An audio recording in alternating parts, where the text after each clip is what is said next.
The Joe Rogan Experience. Train by day, Joe Rogan podcast by night, all day. All right, we're up. Ladies and gentlemen, good to see you guys. What's happening? Are you going no headphones? Oh. Keep the do? I'll do that. I'm not quite sure what they add, but yeah. Okay. There we go. All right. The goal of this is every time I see people that disagree with anything that's happening, any gigantic world events, it's one of these retarded shows where they're screaming. There's the word again. We brought it. Yeah. We were just talking about You that. did it early. The word retarded is back. And it's one of the great culture victories that I think is spurred on probably by podcasts. But these things are always like Pierce Morgan-y, which is fine, where everyone's screaming over each other and, there's 5 different people talking over each other. There's never just rational conversations where you discuss things. And I respect both of you. I think both of you are brilliant. And I bet you agree on a lot of things, and I bet you disagree on a lot of things. And it'd be fascinating to see your perspectives on these things. So that's why you're here together. Okay. And Well, Douglas, Can I ask you something? yes, sir. Since the war in Israel began, and since the war in Ukraine began, you've had quite a lot of people who are very against both in different ways. Yes. Do you think you've had enough people on... Wait, fuck, sorry, hold on, we'll do this in a second. Okay, listen. I think that I just shouldn't talk about these edge issues. If you want to talk about members of Congress trading stock or whatever, that's fine. They're required to make these disclosures. That's fine. I think a much bigger issue right now, like, I don't even care if Congress is insider trading right now. What I care about is if Trump's cabinet is insider trading, because these people, in my mind, are way more likely to have access to information that they could insider trade on and have way more wealth to leverage for insider trading. Because like 7 of these dudes have a net worth of $1 billion or more. I wish, I feel like that should be the hyperfixation. Some people were saying that there were a whole bunch of spy calls or whatever right before the announcement yesterday. I don't know how true that is, or if it was out of the ordinary, if somebody was just gambling or whatever. But I feel like that's the big thing that needs to be looked at right now. Who are supportive of either war. I don't know that word. Who are very against both in different ways. Yes. Do you think you've had enough people on who are supportive of either war? I don't know that word enough, if that's a good word. Let's say enough people who are on the side of Israel instead of wild critics. Well, I've had a few. I mean, I believe God Sad is on the side of Israel. That guy is fucking insane. Holy shit. For sure. Jordan is on the side of Israel. You had Mike Baker, Coleman Hughes. Yeah. Coleman did it for like 20 minutes, so it wasn't why he was here. No. I mean, none of them. And none of them is why they're here. It's a good question. Do you think you've tilted one way? Me personally? No, just with the guests you've had. The guests? Yeah, probably more tilted towards the idea that perhaps the way they've done it is barbaric. Mm-hmm. But why do you think that is, just out of interest? I'm just interested in your selection of guests, because you're like the world's #1 podcast. So yeah, it's not... I don't think about it that way. I just think I'd like to talk to this person. But... Just I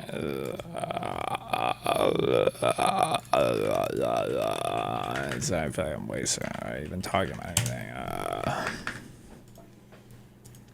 AOC pre-watched you. Trump seems to be tweeting people to buy stock, and Trump seems to be doing, from tweeting people to buy stock and then later announcing his development on taxes. If people are pissed about insider trading here at the House.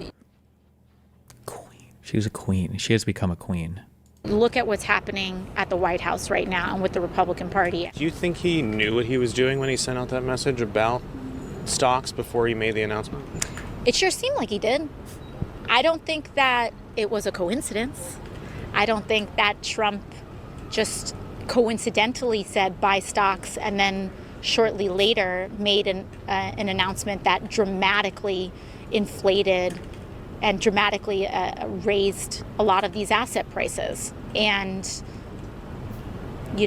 I've heard murmurings on the floor that there may have been people that knew that this was coming. And I'm very interested in seeing some of the stock disclosures that come out when those reports are due. I said this, and I'm going to repeat this a million times. I will never, ever, ever, ever, ever be able to take a conservative seriously again when they talk about corruption, Hunter Biden, insider trading, Nancy Pelosi. When you're having, like, there's like 7 different ways that this is already worse than even if the Hunter Biden stuff was real. The crypto thing is worse on its face than anything that Hunter Biden was even accused of doing. The tariff stuff is bad in terms of having the keys to every individual company that decides to call him. The fact that he announces these things and who knows about it beforehand. The fact that there are so many unbelievably wealthy people in his cabinet that haven't divested from their companies, that are making trade policy decisions. Like, there's so many things on the face of it that are just so unbelievable. And I'm very interested in what members of Congress. Do you really think that money should have an influence on politics in the U.S.? I mean, like, how do you answer that question? Like, money has an influence on everything, of course. Like, how? What do you mean? Like, if you say no, what does that look like? When those reports are due. And I'm very interested in what members of Congress have been buying and trading stocks in the last 24 hours prior to this tariff announcement.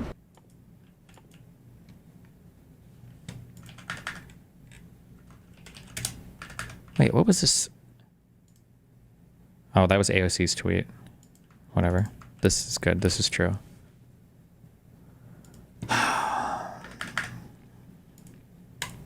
I just... sorry, it's your show, but Sure. If you're going to interview historians of the conflict, or historians in general, why would you get somebody like Ian Carroll or... Yeah, but Ian Carroll, I didn't bring him on for that purpose. Oh, I just remember why I got triggered. Somebody thought I was triggered because I read something. No, not this time.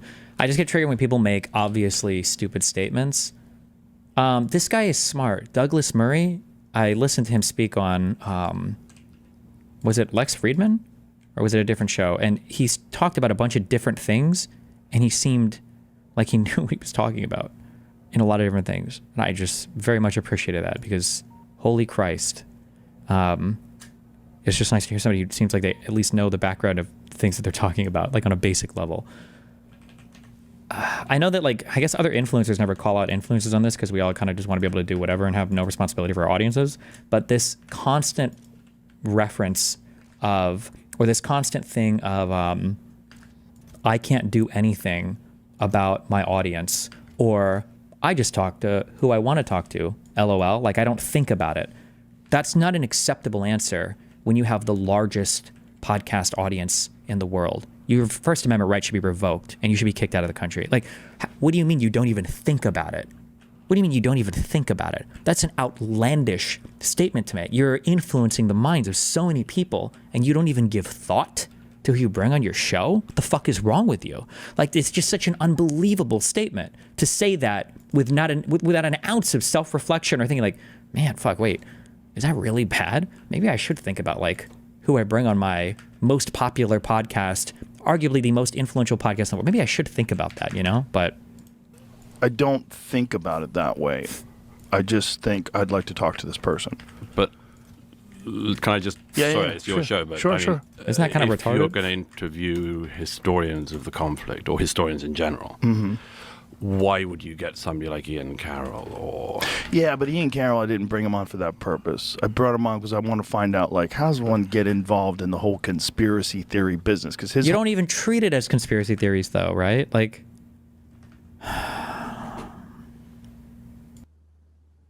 Let me just rest my... This whole thing is just conspiracies. Sure. You know? But do you have any... I mean, there's been a tilt in the conversation, in both conversations, in the last couple of years. And it's largely to do with people who have appointed themselves experts who are not experts. You mean like... Thank God, yes. This is like sacrilege to the alternative media mind rot that just because something is alternative media, it must be good. Who have appointed themselves experts. And the free marketplace of idea slop will just rise to the top of, the best ideas will rise to the top in the slop of free idea, alternative media bullshit landscape. Like, ugh. Who are not experts. You mean like Ian? I don't think he appoints himself an expert in anything. Who's that other dude who thinks he's an expert on Churchill? The chamber. Oh yeah. Oh, Yeah. Daryl Cooper does not think he's an expert. In fact, I think it's everybody else is always calling him an expert, and he's like, oh, I'm just a history Have you nerd." ever? Like, listen to how much of a Weasley little fuckboy this guy is. Well, he doesn't say he's an expert. He's just a guy who calls himself a history nerd and goes on to the world's most famous podcast to talk about his takes on history. Like, you wouldn't allow this for...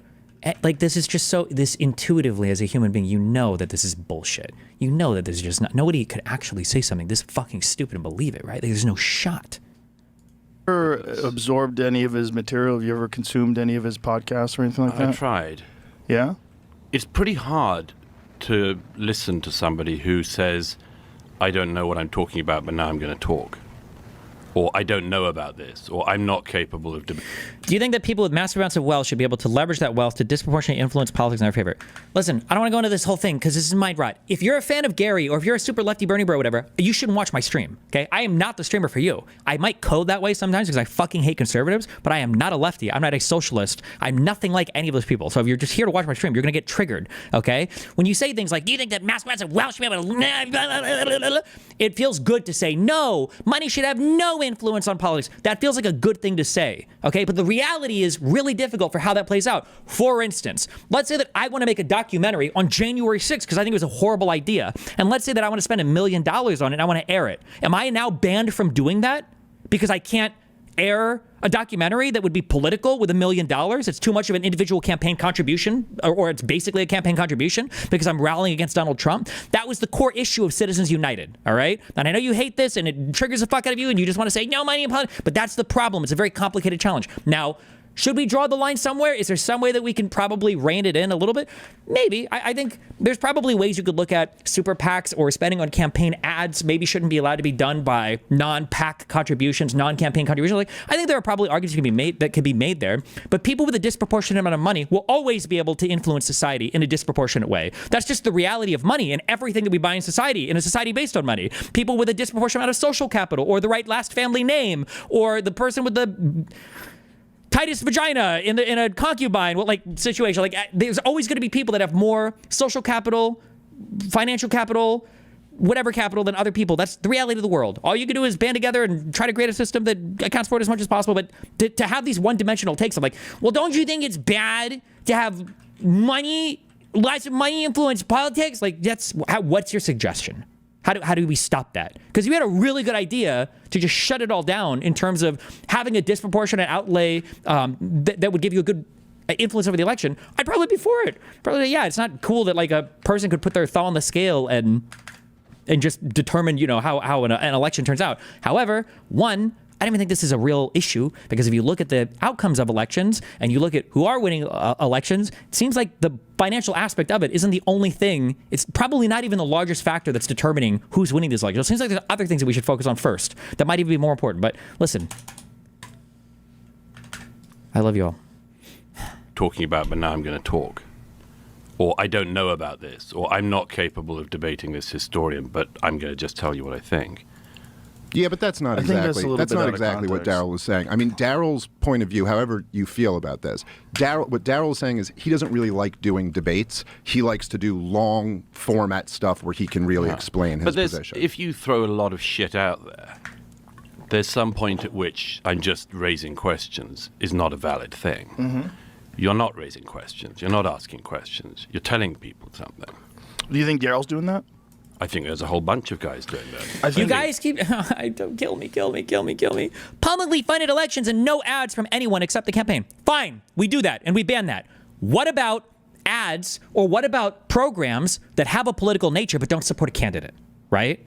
So for instance, because you guys are solving the easy problem with public financing of elections. Fine, that's easy. But let's say that an election is coming up and I want to create a documentary or I want to do a program or whatever where I do a huge thing on climate change or I do a huge thing on funding electronic vehicles, right? Like these are clearly things that are angled towards certain candidates. They don't have to mention the candidate, although I definitely should be able to. It's my freedom of speech to do so. But like, would you ban all of these forms of media or all of these kinds of advertisement? Would I not be allowed, for instance, to run ads in a state saying, hey, we should support the legalization of marijuana? Would you say no? That counts as a campaign contribution. That counts as a political ad. These subjects are incredibly complicated, and I'm not saying that that we can't do anything about it, right? I'm not saying like a free speech thing, right? Just because freedom of speech is hard doesn't mean you can't address anything about it. I think, one, the problem is overblown in terms of how much it actually impacts at the end of the day. And two, the ideas that people are suggesting for this don't seem to get anywhere near the reality of how hairy and complicated the issue is.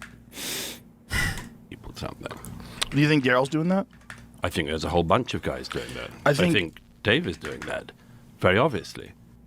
Okay, back. Also, based.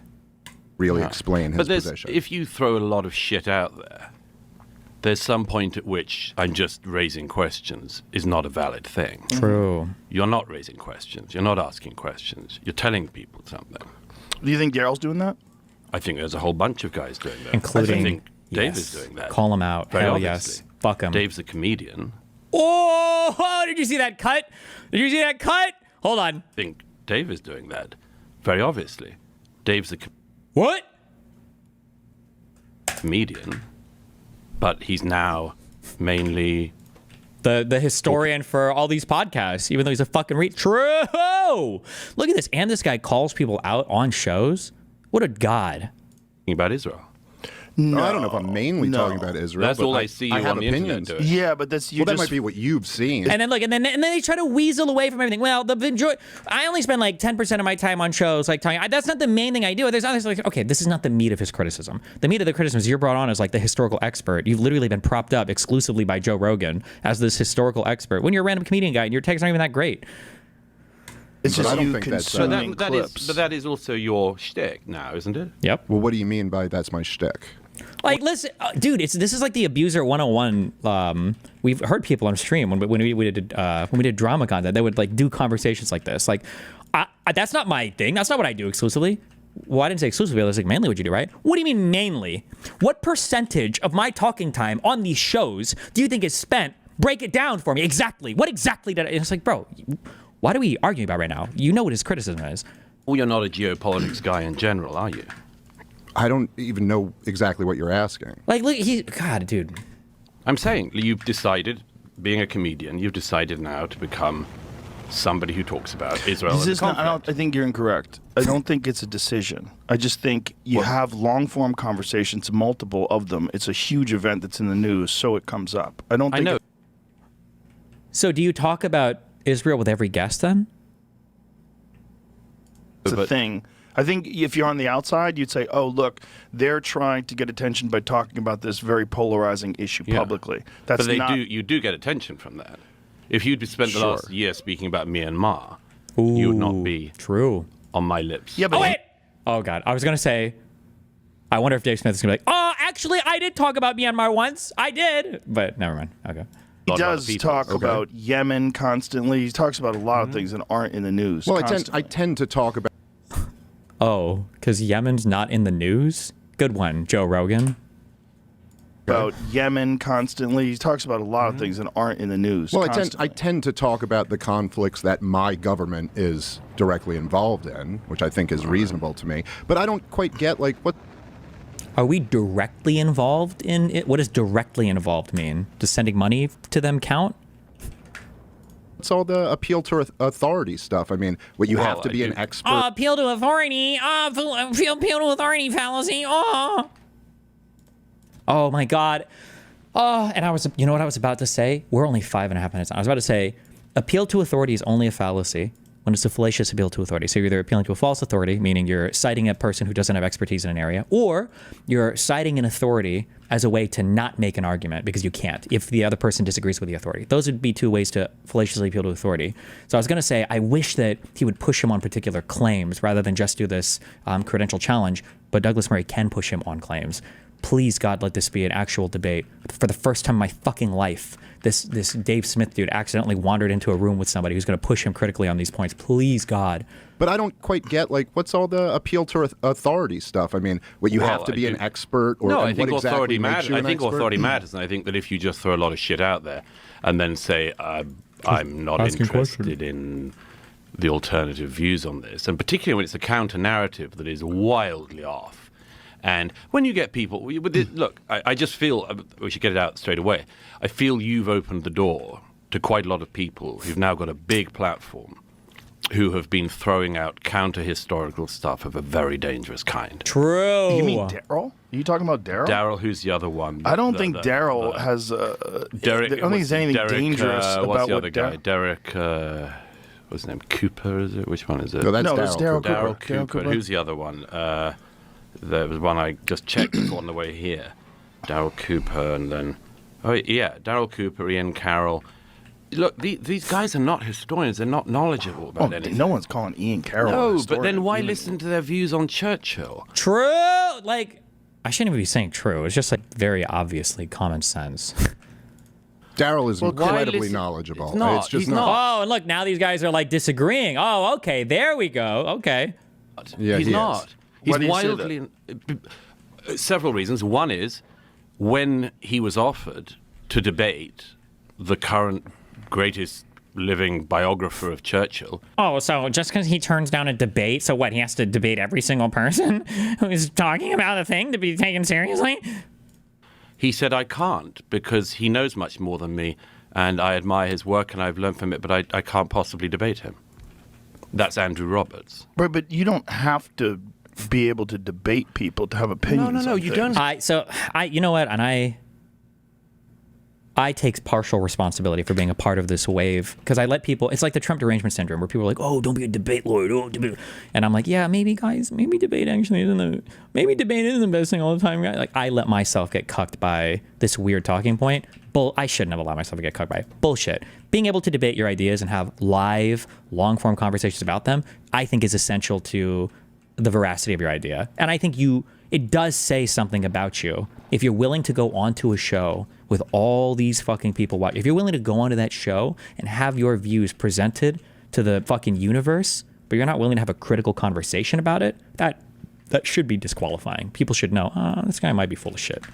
You have to debate people. If it's not your thing. But if you, for instance, but if you say, I've decided that Churchill is the bad guy in It's not World what he War said. II. It's not what he said. Oh It's my not what he God. said. Neither Carroll nor Cooper have said that. Well, listen, I don't know what Carroll said, but Daryl Cooper has not said that. What he said was he jokes with his friend Jocko.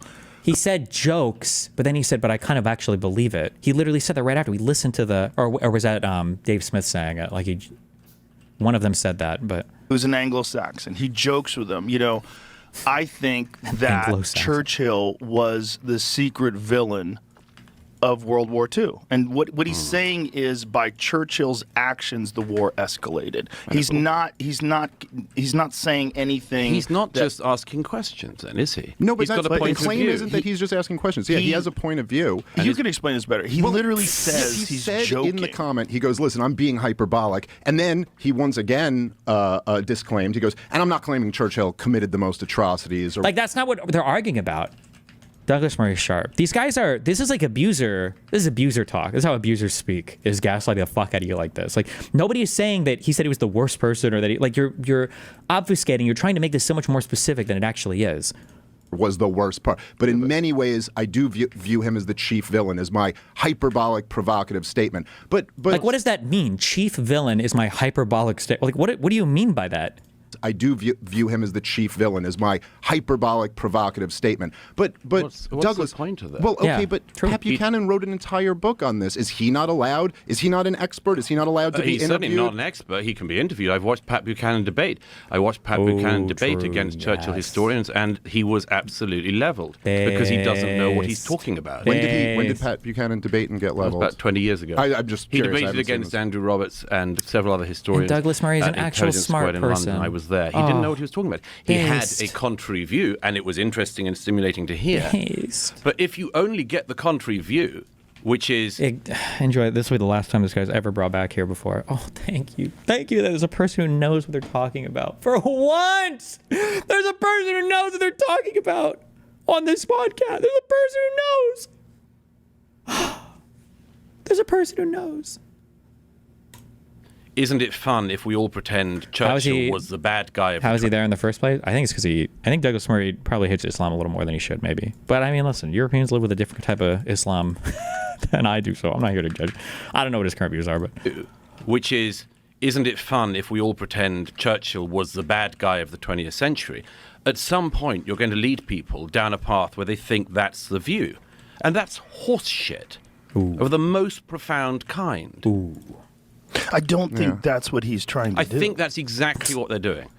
And the problem is that because your own platform has come about because you're a very successful comedian and much more, and you do ask questions, and you are interested. But there are a lot of people who have come along, to take advantage partly, of that. I think, because they've come on this show, who have come along and they've decided, I can play this double game. On the one hand, I'm going to push really edgy and, frankly, sometimes horrific opinions. And then if you say, that's wrong, they say, I'm a comedian. But wait a minute. No, What do no. I- Ben, oh my God. Who is this based man? I'm just a comedian. I don't know. I'm a little comedian. How can you tell me I'm just a comedian? I'm just throwing stuff out What there. horrific opinions that's wrong are you talking about specifically? Come on. Once guys like this get into very obvious stuff, which is Guys like Daryl? the ones I'm describing. You very need to clear. listen to Daryl to really understand what he's saying. If you take his Daryl's words out, Oh, yeah. For that debate take, Joe Rogan knows this, by the way. Because Joe Rogan has challenged people before. Peter, if you claim what RFK is saying is misinformation, I'm offering you $100,000 to the charity of your choice if you're willing to debate him on my show with no time limit. Joe, you have my cell, my email. I'm always willing to speak with you. This is a non-answer. I challenged you publicly because you publicly quote tweeted and agreed with that dogshit Vice article. If you're really serious about what you stand for, you now have a massive opportunity for a debate that will reach the largest audience a discussion like this has ever had. If you think someone else is better qualified, suggest that person. But now, why should he have to debate? Ian, why should he have to debate his idea? That doesn't mean anything. Like, oh my God. out of context. Daryl has some of the most nuanced, balanced, and charitable views on all the figures in history. Well, particularly Hitler, it seems. No, you're wrong. Then he should ask him. Douglas should ask him. Because people do this thing where they say you're nuanced when what they really mean is you're a contrarian, literally, right? Like, oh, the Holocaust wasn't all that bad. Wow. All right, it's very nuanced. Oh, just curious. Does he have a nuanced take on anything that's not directly contradictory to what an entire field thinks? Just curious. Like, do you think he has a nuanced take on if mRNA vaccines are good for you? Do you think he has a nuanced take on whether or not we obsess over fluoride too much? Do you think he has a nuanced take on whether or why is it that the nuanced takers only have a nuanced and highly critical take when it comes to what a field is established? That's not a nuanced take. You're just somebody's arguing against a field. Wrong. He doesn't. What did he call him? How did he describe him? I think he compared him to a methed out psychopath who was holding an entire nation of people hostage, I believe. Like, he doesn't. What did he call him? How did he describe him? I think he compared him to a methed out psychopath who was holding an entire nation of people hostage. I'll stop. I can't listen to these two guys. They actually piss me off. You understand that's Hitler apologia, right? I can't tell if people know what's going on when these types of statements are made. I don't even know if they're doing it intentionally. They're just retarded, okay? Hitler was not a methed out psychopath, and that's what happened, LOL. He was a methed out psychopath. No, Hitler had a very intentional start, middle, and end in terms of his rise to power, in terms of his anti-Semitism, and in terms of how he viewed himself as controlling the country, okay? These things are rooted way back after his experiences in World War I. They were found in the ways that he did politics early on in his life. They were found in the shit that he wrote when he was in jail, and they were found in the way that he led his Nazi party up to and through, starting the Third Reich and taking over the country. He was not just a methed out dude. This is apologia when you're trying to claim, and they can say, well, I'm not saying that exactly, because they always say that, because you're not saying anything, right? Why him being on drugs or whatever is not the reason why Nazi Germany happened. And it's an excuse for Hitler's behavior, and it's just fuck. A methed out psychopath who was holding an entire nation of people hostage. Please call this out, Douglas. He also said on here that he wasn't anti-Semitic until the Holocaust. There were no speeches of Hitler's in the 1930s. Again, this is No, he said he was not public about it. He said he was downplaying it to win over. He said there was a period where he was downplaying it to win over popular support in Germany. It was his argument. There is no historian of World War II who thinks that Hitler was downplaying anti-Semitism in the 1930s. That was what he was doing. Yes. He wrote a And in the book 20s. about it in the 1920s. Yep. He got to power on it. Yep. And he grew his power on the back of it. The idea that you can argue that in the 1930s, Adolf Hitler was downplaying the anti-Semitism, There's no historian who would agree with that. So why would you throw out the idea that in the 1930s Hitler was not being anti-Semitic in public? That was what he was doing in public. He announces to the German parliament what he wants to do. So when you're throwing out claims like he was keeping it down in the 1930s, first of all, what are you doing? And secondly, why? Okay. I mean, I think that it's kind of hard because I don't even know exactly what Daryl's point on that was. And like, listen to how confused they are. God, I hate these people. Because if Kamala were to come out and she were to say, I think we need to do everything that we can to help everybody succeed in America.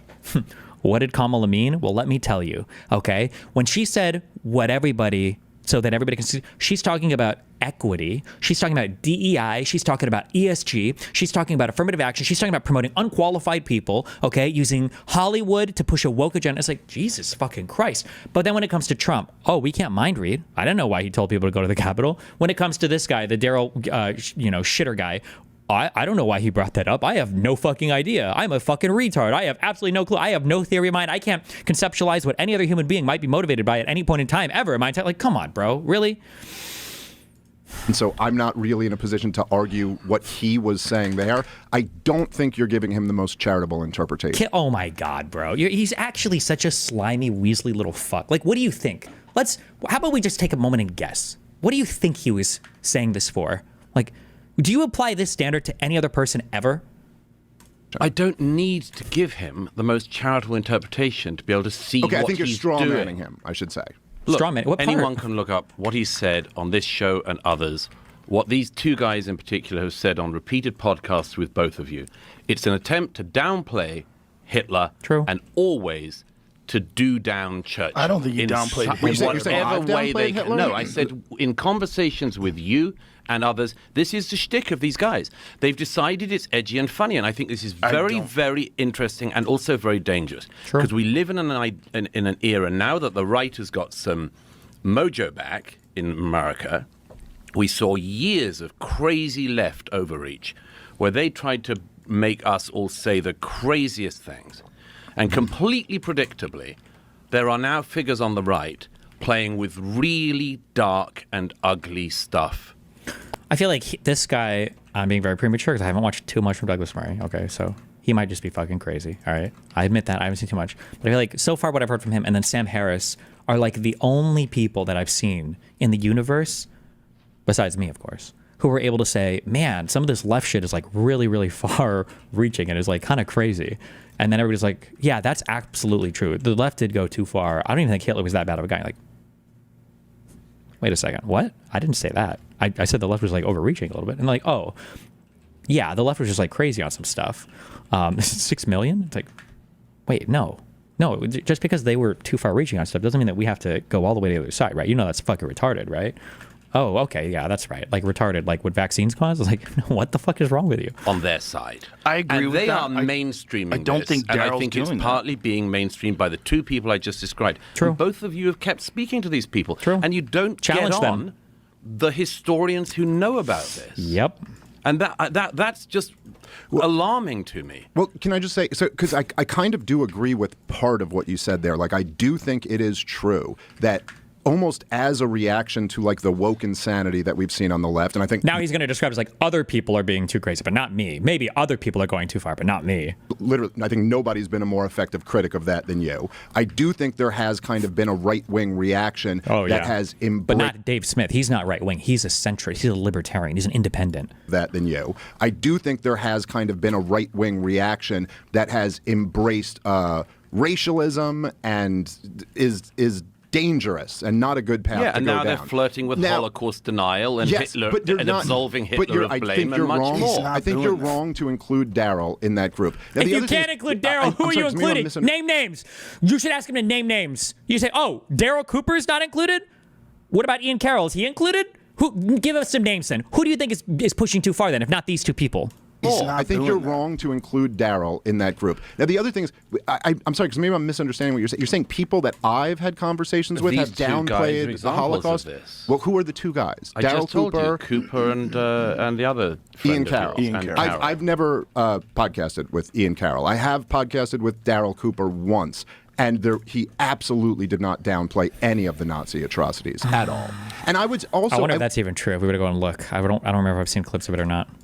I think that if we're zooming out here a little bit, maybe this is kind of part of the disconnect. Broadly speaking, in American culture, the idea that it has not been driven into people enough that the Nazis were bad and that Adolf Hitler was he is literally the modern devil. He is much more so than the actual devil, put into people enough that the Nazis were bad and that Adolf Hitler was he is literally the modern devil. He is much more so than the actual devil. Adolf Hitler is what's viewed as the most evil thing, to the point that, I mean, just my entire life growing up, if there was a guy who sold soup on Seinfeld who was like authoritarian, he's a soup Nazi. Right. Everyone was Hitler. The left called George Bush Hitler, and they called Obama Hitler, and they called Trump Hitler. Yes. Every single enemy that we've gone to war with is always called Hitler. Saddam Hussein's the new Hitler. Muammar Gaddafi's the new Hitler. Putin's the new Hitler. It is so the idea that like we haven't driven into people enough that Adolf Hitler was a really bad guy. I'm not saying that at all. I'm saying just as the left likes to play with very dark, ugly stuff, and they've done it for decades, they have played down Chairman Mao's murder of the Chinese throughout his era in power. They played down Stalin. They still march on occasions with posters of Lenin. They've spent decades trying to do down evils that were done on their side. And I would suggest that one of the things that is going on at the moment is, despite, or maybe because of what you just described, there are movements now on the right in America, subcultures, including people who follow both of you, who are very interested in playing with this whataboutism with Hitler, absolute beyond the pale thing. Why somebody like Jake Shields wants to play around with Holocaust denial? Why? I can't answer for Jake Shields. I don't know. I don't know anything about anybody. I have no idea. I can't answer for anybody. A lot of people get captured by this. Captured? By how? By who? Where do you think they find it? Where does it start? He's so close. Captured? In what ways? By audience capture. Captured by their audience. Yeah, I think that's the thing. But you get not you, a lot Joe. of positive reinforcement from a bunch of twisted people. Well, it's also, I mean, there's something about, Interesting. Michael Malice had that great line. He goes, when you take the red pill, you're supposed to take one and not swallow the whole bottle. Yes. And I think there's like this dynamic. What happens is, and of course, people know the red pill is the analogy from The Matrix. The idea that you wake up to realizing that so much of the stuff you believed was bullshit propaganda and is all lies. And this is a real danger when the establishment and the institutions are all caught with their pants down, having sold a bunch of very consequential policies based on lies. And then once people realize that, they go, well, what else have they been lying to me about? And like this would be a good time like Douglas Murray is a fucking Trump supporter. But like a good question would be, okay, so you think that the institutions went too far and they did some things that they shouldn't have? And to some extent, even I would agree with that. Sure. Do you think that the current administration has done anything like that in the United States? And then they almost want to look into every single thing and go, I think the whole thing was lies. Now, I agree with you. There's danger in that. And I think that there are some things that then people jump to conclusions that are totally wrong. But I guess I tend to look at that and go, well, then maybe the people with power, not random podcasters, but like the people with real power should do a better job of not lying. What did he just say? Hold on, I misheard that. Because it sounded like he said the people with real power, not podcasters. I thought we just heard about this was the era of alternative media, and this was the era of the podcaster being the most influential person in politics and interviewing presidential candidates. Now podcasters are just nothing? Tend to look at that and go, well, then maybe the people with power, not random podcasters, but like the people. Random podcasters, as this guy signs 9-figure deals, and he's a random podcaster. Kill me. People with real power should do a better job of not lying through their fucking teeth about everything. Well, maybe you have power. Thank you.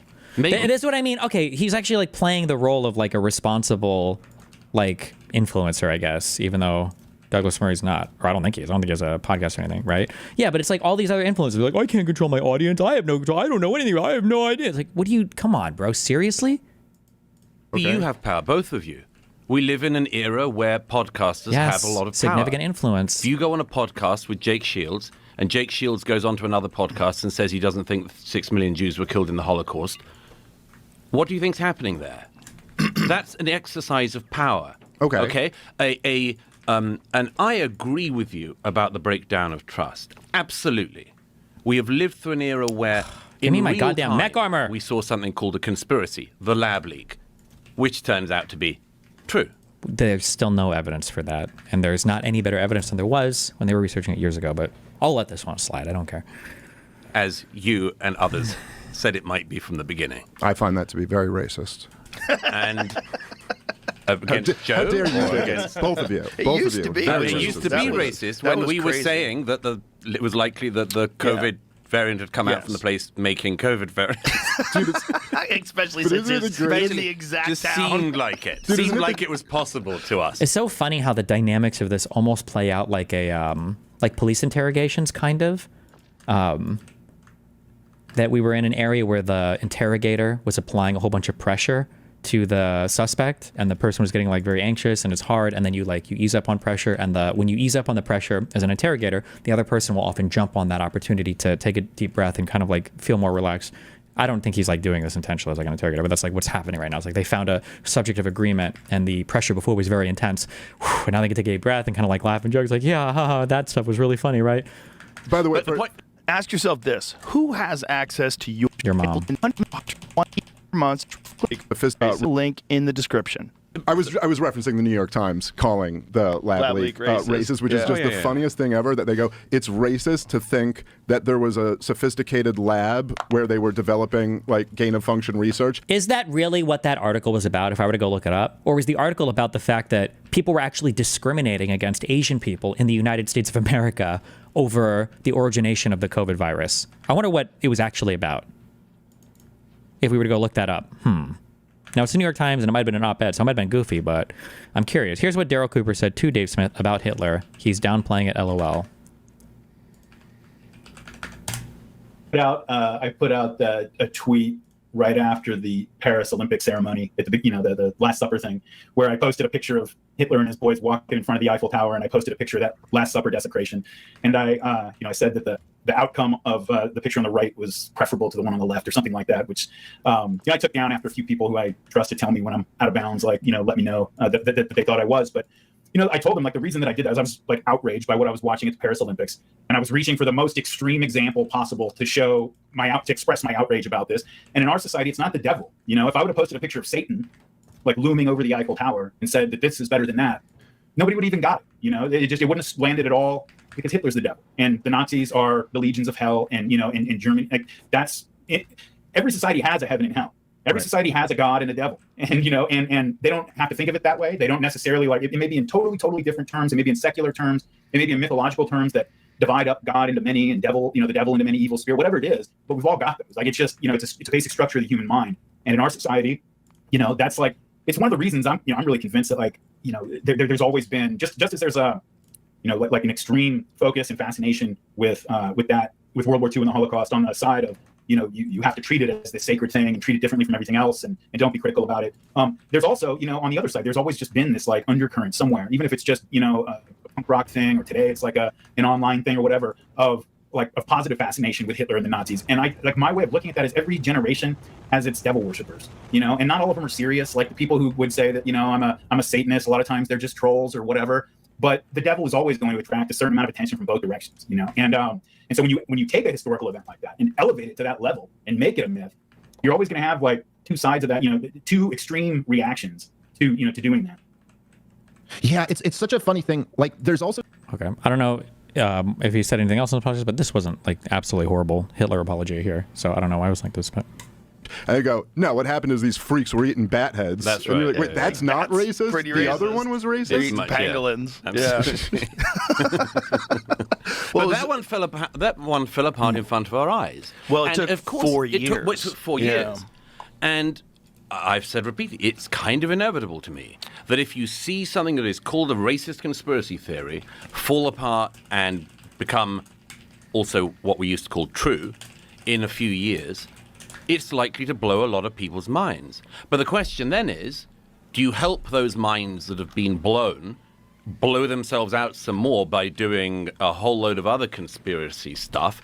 Do you decide to go, hey, what else have we been lied to? Maybe Churchill wasn't a great guy. Maybe Hitler wasn't such a bad guy. Maybe the Holocaust, etc., etc. And that is exactly no one is saying maybe Hitler wasn't such a bad guy. You are saying that. No if one's you're saying that in the 1930s, Hitler kept the anti-Semitism down. No, that's not what he's saying. What he was saying is that he didn't do it as publicly. He was doing it in meetings because the support for that kind of thinking wasn't as ubiquitous as it was. Joe, I've seen this before. I know exactly what these guys are drinking. They're drinking a couple of very, very discredited historians like David Irving, and they are just regurgitating it. And it was always been the same thing.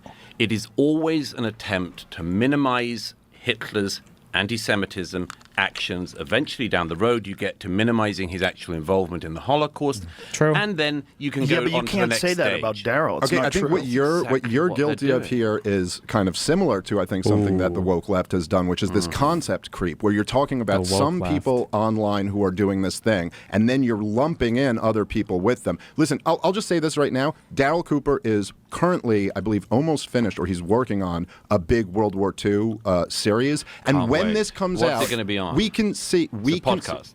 Yeah, he does long-form podcasts. When this comes out, opposed to all the short-form I'm quite podcasts. confident to say beforehand that if you're going into it expecting him to be downplaying the atrocities of the Nazis or downplaying the evil things that Adolf Hitler did, you're going to be disappointed. My point is, why are we even talking about this guy? Because you brought him up. Yes, because he's he on your comes shows. on podcasts like this. My point is, this is not a serious historian. He's not a historian. He never claims to be. He's been doing these long form podcasts on these subjects for over a decade. And if you go back, he never claims to be, but he does long form podcasts. Like, I love that you can get all the credibility of a thing, but then constantly say that you're not actually the thing. Must be nice.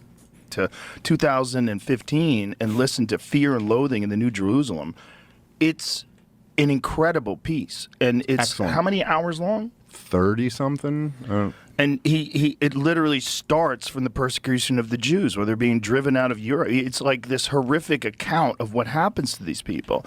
It's what he's trying to do is paint a picture of how the world goes mad and how the world goes sideways. And he's doing it from the perspective initially of these Jewish people that are living in Europe, that all of a sudden their neighbors are turning on them and they're being attacked.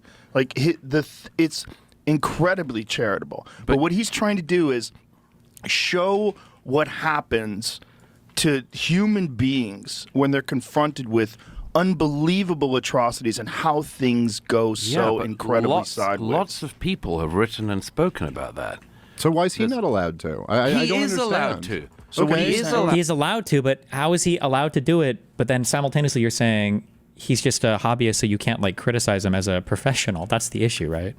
I'm saying that there's a weird way in which figures like him, whose ideas are not being countered when they are raised, are given platform after platform to spread their views. They are welcome to those platforms. I'm not saying they shouldn't be platformed. I'm saying these are very, very fringe figures who are pushing ideas that are either debunked now, have been debunked before, or they will not stand up against somebody who disagrees with them. Oh, okay. I would just say maybe this is the disconnect here. When you say there's like not pushback, Daryl's one line on Tucker Carlson, this one line where he himself said he was being hyperbolic and kind of says this to prod. He's going to say there's not pushback, and he's going to point to what about all the people that he doesn't talk to that push back against him publicly? Oh my God.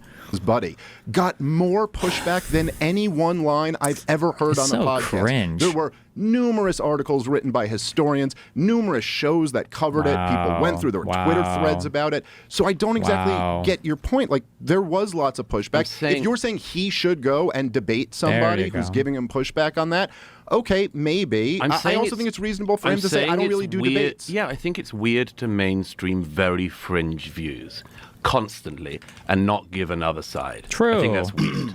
And everybody knows it. I mean, okay, I think there's a little bit of a contradiction here. You're saying now that these are fringe views, but then you're also saying that these are enormously powerful No. views. There's so no contradiction. Let me clear it up if you think there is.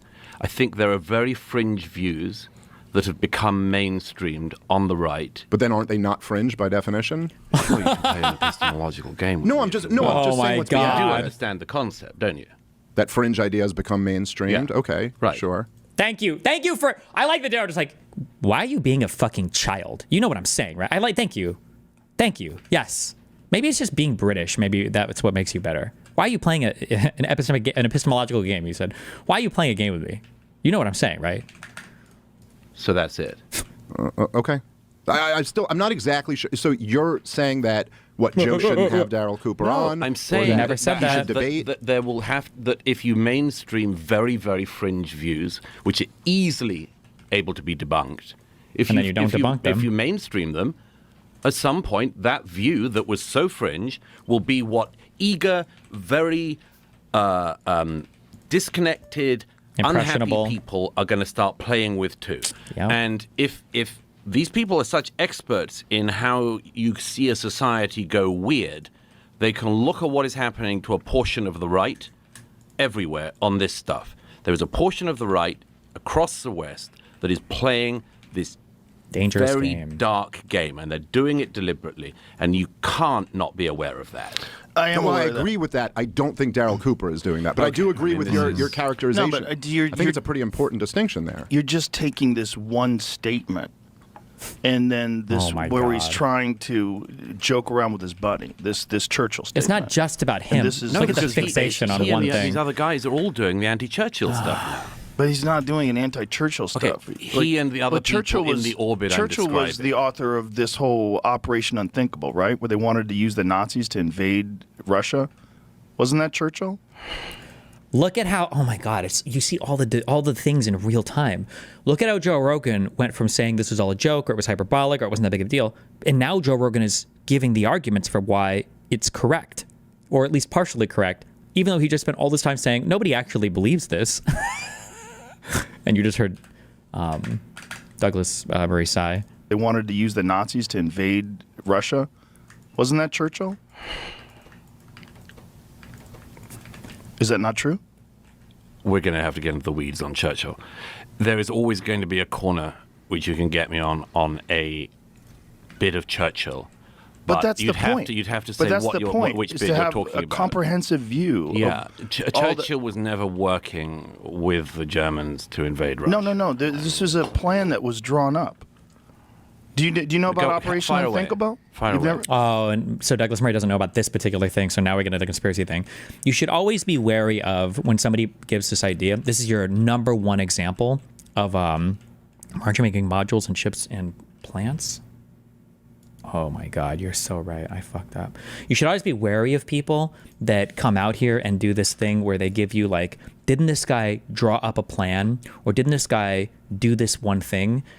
Because people draw up lots of plans for lots of things, or have lots of ideas for lots of things. That doesn't necessarily mean that the person was going to go along with it, or it doesn't mean that the person agreed with them more than anybody else. Like, just because you draw a plan up doesn't mean you're ideologically married to every tenet that would have come from, like, it's such an unbelievably bad faith and stupid fucking, or it's not bad faith, no, it is bad faith. The people that offer up these arguments are people that aren't real students of history or don't care about actual history. They're just trying to post hoc rationalize whatever they believe in. Pull it up, Jamie. Pull it up, Jamie. Operation Unthinkable was at the end of the war. I believe Churchill was concerned about the rise of Russia in the rise of the Soviet Union. And the idea was, and we'll find out what the historical facts are about this. Operation Unthinkable, the name given to two related possible future war plans developed by the British Chiefs of Staff Committee against the Soviet Union during 1945. The plans were never implemented. The creation of the plans was ordered by the British Prime Minister Winston Churchill on May 1945 and developed by the British Armed Forces Joint Planning Staff in May 1945, the end of World War II in Europe. One plan assumed a surprise attack on the Soviet forces stationed in Germany to impose the will of the United States and the British Empire upon Russia. Right. The will was qualified as a square deal for Poland, but added that does not necessarily limit the military commitment. The assessment signed by the chief of Army Staff on 9 June 1945 concluded it would be beyond our power to win a quick but limited success, and we would be committed to a protracted war against heavy odds. Like, every single leader of every country ever always has plans like this drawn up, contingency plans drawn up for a variety of things. Like, the United States probably has plans drawn up for, like, if, or some kind of thing for, like, if Puerto Rico tries to fucking rebel. This doesn't prove, like, a whole ass thing that they wanted to prove. Right. Yeah. This is, okay. First of all, I never do Wikipedia. Okay, we don't have to do Wikipedia. No, that's okay. That's okay. This is just what Jamie pulled up. Okay, but oh, also, yeah, true. Yvonne just said they did the thing. We can't mind read for my friend. We can mind read for figures who are not alive, but it's also completely counterintuitive to the established and well-noted history. We can literally just look up at will for at least 60 fucking years ago. Yeah, since we saw this one plan, I can actually mind read that Churchill might have been more favorable towards the Nazis than. First of all, yes, at the end of the war. A plan requested that wasn't seen through that suggests that after the defeat of Nazism, communism of the Soviet form is also going to be a threat to Europe was simply... Countdown until somebody brings up Operation Paperclip. Evidence that, I mean, it's obvious. True. It's what Churchill had worried about throughout the 40s. He worried about it in Yalta. He worried about it everywhere. I'm sorry, but I have to return to this point that this man manages to do one of the most heroic things in human history in standing alone against evil in its most concentrate form. And he does about as much as any human being can do to save the civilized world. If you just park that and you go on to a plan in 1945 to try to counter Soviet domination of Europe, you see what I'm saying? This is this is not doing something in the round. No one's doing that, bro. Yeah, it's also look. I mean, I'm not even like I'm not at all the expert on World War II, and I'm not like gonna debate with you about World War II. But I would say that like there's a lot of room for nuance and disagreement with what you just said. You know, in the 20th century, we had 2 world wars. They're the worst thing, objectively speaking, the worst thing that's ever happened in the history of the world.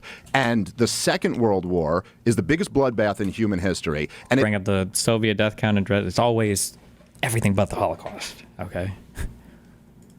Ended with handing the man who you just mentioned, Joseph Stalin, half of Europe. So listen.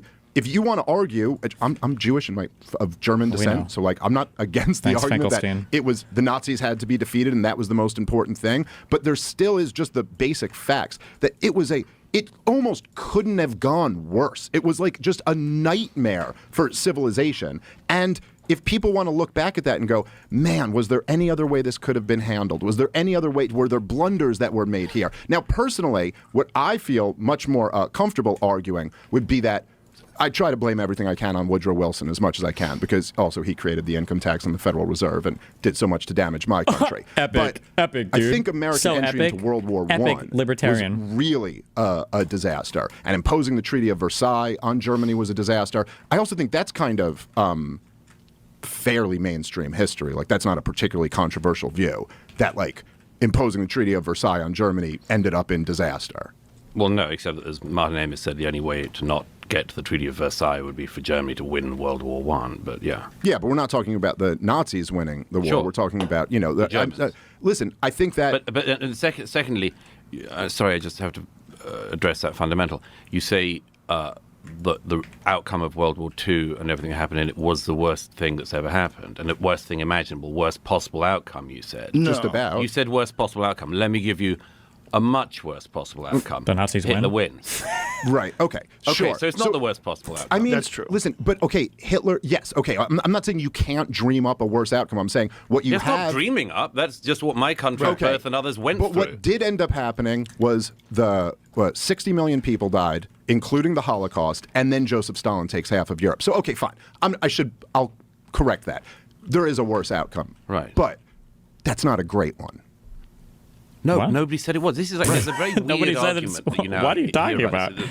This attempt to revision this, and I know why it's happening. I don't think on a I don't think there's segment. anything No, I'm saying there that's is. revisionist. I think there is. But this attempt to sort of say, look, at the end of World War II, what have we got? Stalin has half of Europe. What was the point? And so on. That's going on. That's going on. And there are people who are feeding it. That argument is very similar. This particular school of, as it were, history is doing something that I've seen happen with American history as well, particularly with Lincoln. Lincoln's an interesting comparison to make with Churchill on this. There are people who will criticize Churchill for mistakes made, not hard to do. Quite hard not to make mistakes while fighting at a war of total annihilation against your country. People will say, oh, he didn't sort this out in 1945. It's rather like Lincoln. He didn't solve every problem in the world for all time, but he solved a hell of a big problem for his time. And that requires some kind of generosity of spirit and understanding in hindsight, as opposed to, I will find something that he did that I wouldn't have done, because if I'd have been running the British Empire in 1939, I'd have known exactly how to do it, and I'd have known how to hold the whole thing together, and I'd have kept Stalin back, and he'd have been great at Yalta. And this is... But I don't think anybody's saying that. Yeah, I agree with you. I think there is a tendency of like woke left kids to do this, but I don't think that's what certainly not what I'm saying, and I don't think what Daryl's saying. I do also think that one of the bigger kind of the bigger picture dynamics to all of this is that we have, at least since 9/11, been in a state of perpetual war.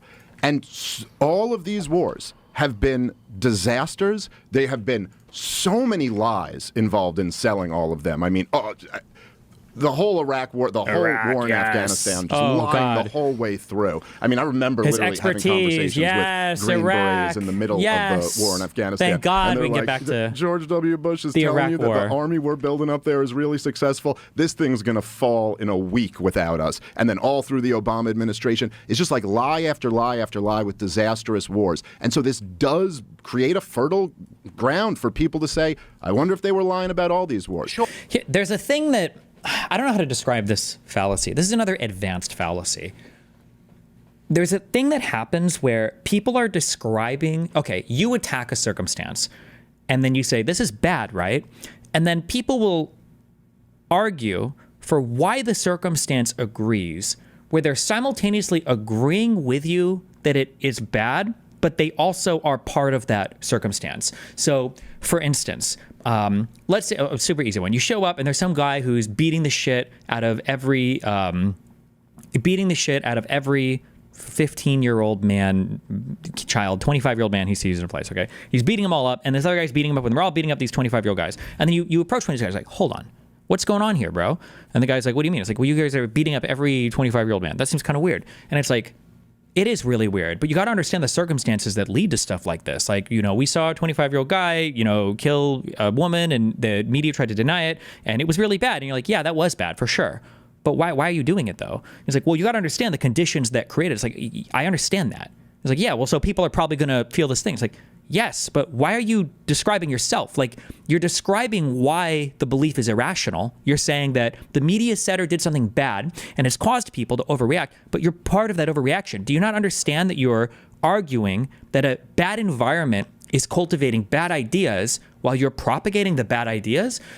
I don't know how to describe this fallacy, but it's incredibly common. And sniveling worm fuck snakes like Dave Smith do this shit all the fucking time, where they're like, well, of course people are saying this, but it's because they're overreacting to the woke left media. It's like, okay, if that's an overreaction, why are you doing it?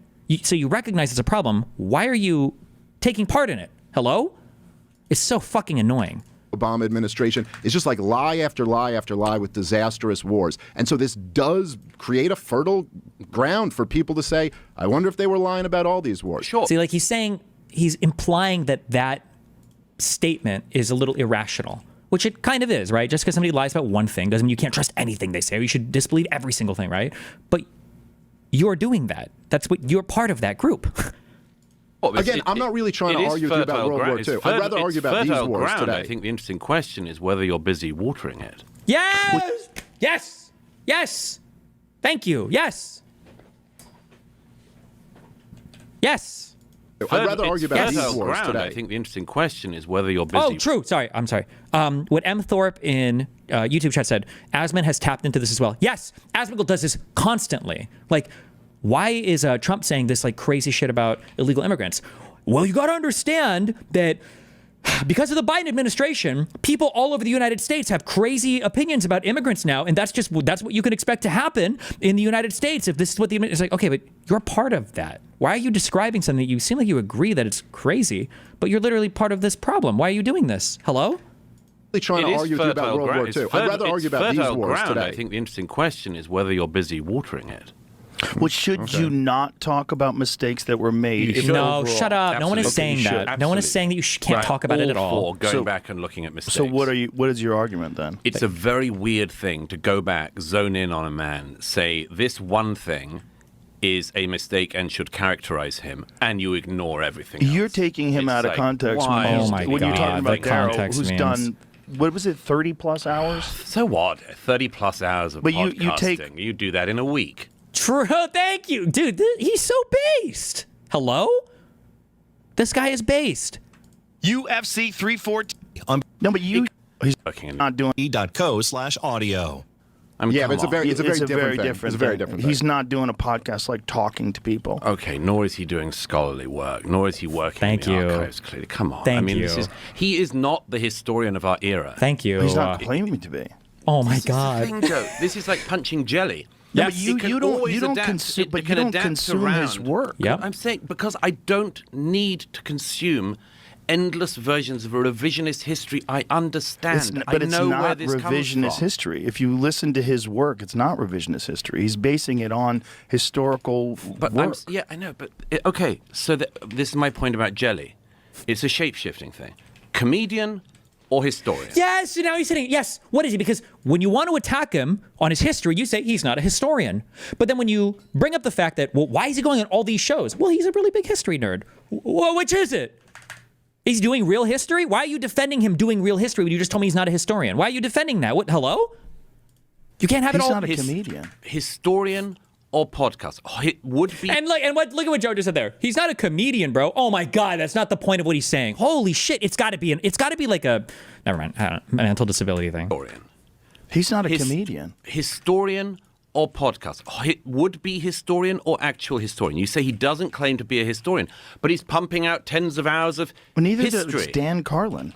He doesn't claim to be a historian either. You see my point about the move. It's like some weird jiu-jitsu move. No, I don't. Where you say, hang on, you know all about this as well. You say, I'm not a historian, but I'm going to spend my time talking about history. I'm not a journalist, but I'm going to spend my time talking about this thing. I'm not an expert on this, but I'm going to spend my time talking about this thing. It's a weird move, yeah? Yeah. No. You don't think? No, I'm a free American. I can talk about what I like to. And they do the thing. Dude, it's every single tactic. It's all of them. Remember when I said before, right? When Biden does something, you criticize Biden for what he should do. But when Trump does something, you excuse Trump for what he can do, right? Do you think that, what about Biden's speech in front of that red background? A disgusting speech. Horrible that as the president, he would ever make these charges of ordinary American citizens. Oh, what about when Trump sues people for posting polls he doesn't like? Well, he can. That's his legal right, right? They just did it. It's every single debate tactic in real time. Holy shit. Yeah? No. An expert on this, but I'm going to spend my time talking about this thing. It's a weird move, yeah? No. You don't think? No, I'm a free American. I can talk about what I like to. About what you want. So what is the point I've noticed you can. But so what's the point? The point is, what are you pushing? What are you watering? What am I pushing? Yes. Liberty, free markets. Oh my God. Oh my God. Peace, prosperity, not getting in another stupid catastrophic war, which we're on the precipice of right now. That's what I'm pushing. What are we on the precipice of? Well, I think weren't you just talking about it the other day? Everyone I hear on the inside says we're about to attack Iran. On the inside. I think you just said something about that the other day. Am I wrong about that? I thought I saw in one of your interviews that you did. Possibly. No. Okay. That doesn't mean we are on the verge of a war. I mean, you keep referring to we being in wars. There's a very big difference between a country having a military that's engaged and a country being at war. This country has not been at war. for 25 years. You have not been fighting for the American homeland for 25 years. How is this Yes, guy we haven't, so that's big? true. We haven't had a war on our shores. We've been picking on third world countries. Well, no, he didn't even mean not a war on our shores. I don't think he meant that. I think he meant like you're actively deploying people. The last time we did that was probably the Iraq War. I think that's what Murray was referring to, right? Not whether it's on your territory or not. Land for 25 years. Yes, we haven't. That's true. Right. We haven't had a war Right. on our shores. We've been picking on third world countries halfway around the world. Well, you haven't been randomly picking on them. I mean, Afghanistan, you went... I didn't say it was random. Yeah, right, okay. It wasn't like you suddenly decided to bomb, again, Myanmar or something. You went for Afghanistan to find bin Laden and take revenge for 9/11 and stop an attack like that happening again on the American homeland. That is very different from a country being at war. Yeah, but that's a total mischaracterization of the war in Afghanistan. It's one thing to say that might be an accurate characterization of the special operations mission in late 2001, but then we fought a 20-year regime change war against the Taliban. Because you got dragged into the quicksand of war. Yes. Okay, fine, but Fine. I thought it wasn't a war. Like, what? I don't get your argument. No, I said it was a war. He said it was the last war was 25 years ago, Dave. Keep up. It's your use of we, as if you're personally like suffering this war. I mean, you're a yes, taxpayer. when I say we, we're taxpayers, implied, so we okay. pay for it. Okay, fine. Douglas, would But, you go, if I went back and corrected you on every time you've used the term we to refer to your government or something like that? Like if I were to say, oh, we just fine, imposed tariffs on China, would you point out that I didn't and it was the Trump administration? I'm saying you take it obviously very personally, and that's your right to do so, of course. I'm just trying to make sure we're accurate here. What do you think I'm taking personally? Everything. Just that, the American wars. Sure, yeah. I think they've killed hundreds of thousands of people and cost my country $8 trillion and degraded my country very much. And there's a very good argument to make on that. I'm still slightly bemused about this move from I'm an expert on this and I have views to I'm a comedian. I've never claimed to be an expert on anything. This is the problem, Joe. You can't do it. I mean, if he's going to kill him. If somebody Wait a minute, says you have to claim to be an expert on something to have an opinion on something? you don't have to be. You don't have to be. But So this what's is the like issue? I'm not a historian, but I'm pumping out history. But wait a minute, I'm what not about an expert, just- but I'm talking all the time about But this you're not thing. even talking about specifically on what he just said. No, I'm saying this is my point about this. You say I'm not an expert. So what's the solution? To not talk about it? No, it's to have more experts on. around. Well, the expert To class hear- hasn't done a great job, I know, man. This is follow the science. absolutely, Yeah, but you know what? Now listen to what he's saying. He's having it all ways. The expert class hasn't done a great job. Okay, so then you're stepping in to do their job? So then you are trying to be a historian, right? If you're claiming the experts failed, then I imagine you're stepping in to succeed where they failed. So then you are doing history, no? Right? He's always trying to have it both ways. Absolutely, I Okay, so agree fine. with So that. during- I just said okay, to you, so- I agree right, with that. right, I know. But So one Douglas, of the problems during is, all of Fire COVID, away. I will put my track record against any of the expert class on COVID. I'm glad to do that. So should I have just shut up? Should I have shut up by opposing? So then you're not just spreading liberty or freedom. Like you are acting in some capacity as some kind of expert on these topics then. If you claim to know more than the experts and you publicly are talking about policy and things related to what experts talk about, and you're saying the experts are wrong, what does that make you? Like you're trying to have an influence. You're trying to influence how people think and feel. Like, yes. Lockdowns and opposing vaccine mandates and talking that about was the the lab leak argument at the theory. time. You realize that's that, the right? entire argument that you're making. Let the experts handle this. That's You're not an what you expert. said at I was all. right, I was just a You're comedian. wildly not listening to what I'm saying.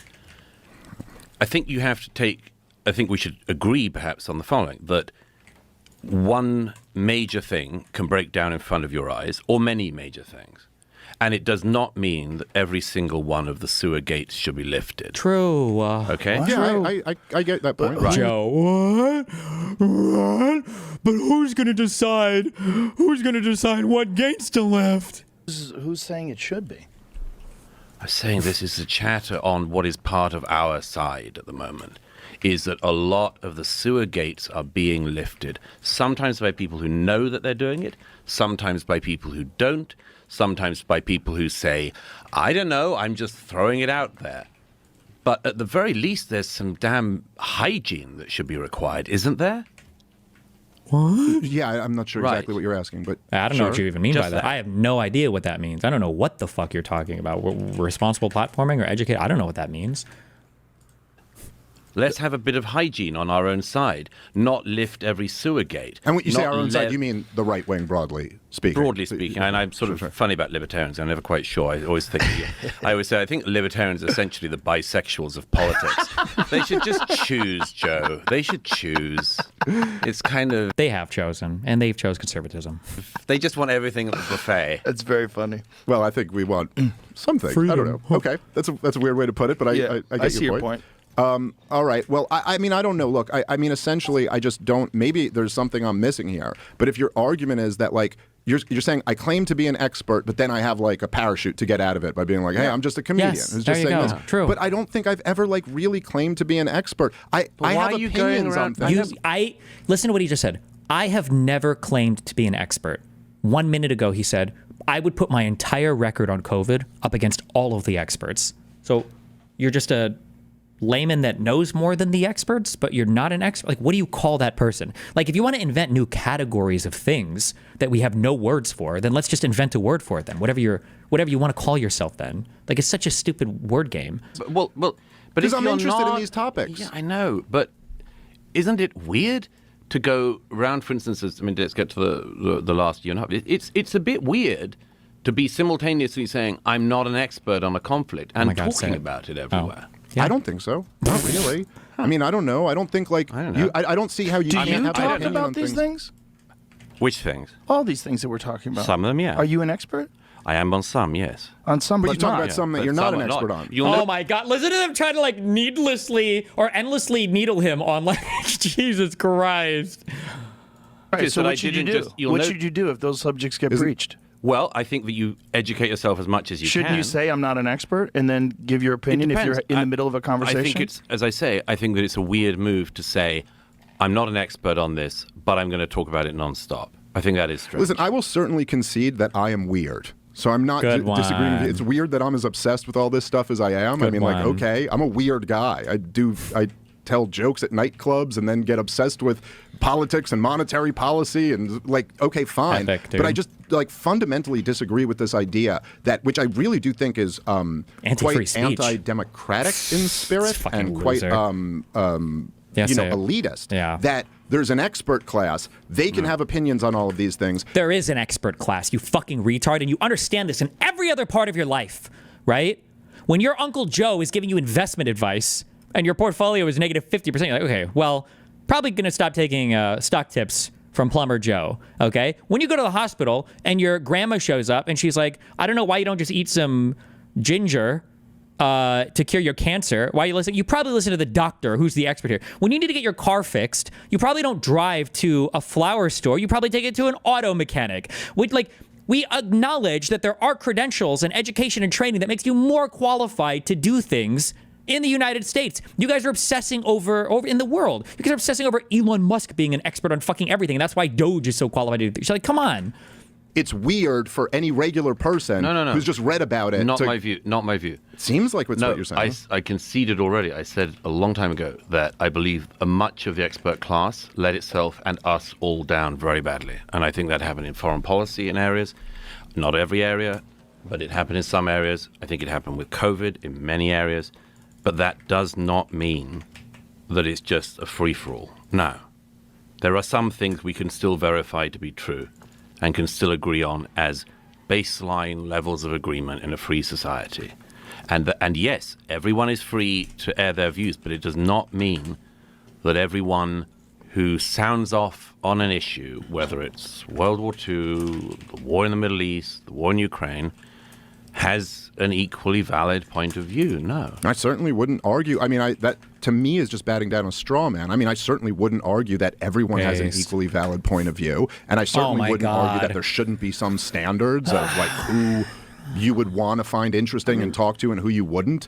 But also it's like, so let's have the conversation that like, I don't know, like if there's, if there is, if there are experts out there who can smack all of this stuff down or just destroy every point that I make over the years or whatever, like, okay, so then do it. And then let's see. Yeah, I know. But, well, that's a bit weird because also then it's like the debate me bro thing. But you just criticized Daryl for not debating. No, it's fine. Yeah, I know. Let me just make the main point. I think what I'm trying to get at, Joe, is that it's a bit like the Twitter algorithm thing. which is, yes, everyone is and should be free to say what they like on Twitter, apart from whatever the very fringe things of like immediate incitement to violence and all that kind of thing.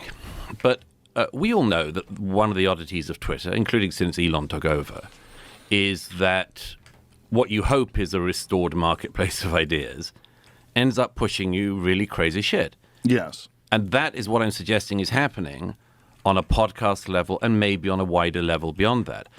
I get stuff on Twitter I just do not want. I do not want a guy with 1,500 followers who's got some zany new view on something, who isn't an expert but is an expert, to be pushed at me. And effectively what is happening with the Twitter algorithm is happening everywhere else as well. And we're all for the open marketplace of ideas. I want that. I thrive in it. But it is different once you get into the thing of, is something manipulating the algorithm behind? Is the algorithm being pushed on me? Why am I being given this? Why am I not being given that? Why am I being constantly pushed this view? And I think that the answer to a great degree is the same thing in your world as it is in the Twitter world, which is, if you go straight online and you say, you know, JFK file drops, watch live stream of Kennedy historians reading the papers live, you're not going to get any views. No one's going to watch it. That's what's needed is for the people who know the documents to go through the documents. But you and I... Oh, wow. Welcome to America. Is the background for my Destiny GG chat, is this black? Or is this a different color? I noticed for my, oh no, wait. I don't know how this HDR bullshit works. When I go on Twitter, on my computer over here, the Twitter background is like super black, like HDR black. But on this computer here, it's not HDR black. But my DGG chat is not HDR black. I have no idea why. It's lighter than the black on Twitter. Oh, okay. That makes sense then. Okay, that's all I wanted to know. We're going to learn about the world. Is this making fun of liberals or leftists? It's Bo Burnham. I don't think he's like a ultra heavily political guy. It's more like social-ish commentary. Have you watched Inside? No, I don't know what that is. What does that mean? Uh-oh. Is Ryan Macbeth waking up? Oh my fucking god. Okay, quick random meme question that no one will be able to answer. Except maybe somebody will be able to answer. There's literally no point to me asking this question. On Just Works, if you hire somebody and then you send out the email, but then you realize that it's like a different email, you need to do something different. Is there a way to just like cancel this without having to like schedule like a termination and all this bullshit? Is that possible? Does anybody have any idea? It's so fucking annoying. Destiny, from the USA point of view, what's the difference between Ukraine getting NATO membership and Ukraine having European troops there with a US backstop? Aren't they both tripwires for the US joining a future war via Article 5? My understanding is that Article 5 can only be triggered if your soldiers or your territory is attacked in your territory. I don't believe that Article 5 is triggered if your soldiers are attacked in another country. Wait, we can watch this while I do this. Fuck. A lot of people asked me to comment on President Zelensky's meeting with President Trump on Friday, February 28th, 2025 at the White House. Look, right now I'm sick. I went to urgent care yesterday. They said it's not the flu and it's not COVID. I'm stuffy, I've been coughing, I have a fever, so maybe I have some advanced genetically engineered Romanian freaking rhinovirus that I brought back to me from Europe. But right now I feel like I've been run over by a dump truck. And the fact is that my latest novel, The Last Republic, is on deadline. It has to get sent to the editor, so I need to get that done. So I'm going to make this quick because I need to get back in bed and die. I titled this video, Are We the Baddies?, after a sketch from that British show, That Michael and Webb Look. Our caps. The badges on our caps. They've got skulls on them. Are we the baddies? This comes at an interesting time because I was just in Poland and Romania visiting NATO sites and talking with NATO members. One of the sites that I visited was JTEC, or the Joint Analysis and Education Center. Our Joint Analysis Training and Education Center, sorry, I'm still messed up. It is basically a schoolhouse that's founded by NATO, administered by Poland, and run by Ukraine. The whole idea is that Ukraine has learned a lot over the last 3 years from their war with Russia, and their instructors come to Poland to help teach NATO members what they've learned, things about drone warfare, robotics, unmanned systems. It's a really neat school. It's a great idea for a school, and NATO is learning a lot from these Ukrainian instructors. All right. While I was in Poland, I attended an exercise where I watched dudes in ghillie suits attack a trench line. And that seemed to me like one of the stupidest ideas I've ever heard. Like, why are you wearing some hot-ass ghillie suit to attack a trench line? But what the Ukrainians have found is that wearing a ghillie suit not only breaks up your outline while you're moving across the field to hit the trench, it also lowers your thermal profile, so it makes it harder for drones to spot you. And that's something that Ukraine learned the hard way, and that they're sharing with us now that they have this school, this JTech. Ukraine never really asked for anything more than weapons and ammunition. They have tested their flesh against metal in order to remain free from the yoke of authoritarianism. And at one point during the White House conversation yesterday, Vice President J.D. Vance asked if President Zelensky had ever thanked the U.S. for our help. And yes, Ukraine has said thank you. They helped found JTech. And it's where we get to learn all of Ukraine's lessons to see how we can apply them to the next war. Just to be clear, they wanted like a personal thank you, a groveling is what they were looking for. So not only have they thanked us, they've paid us in information. Also, every time Ukraine fires a Patriot missile, that data is going back to the U.S. So we've learned a lot on how to do air defense from incoming theater ballistic missiles just from that. The funny thing is that while this conversation in the White House is going on, I believe while the meeting was taking place, there was a funeral in Ukraine for a young American, a former Marine who went to Ukraine to volunteer, and he lost his life in the fighting.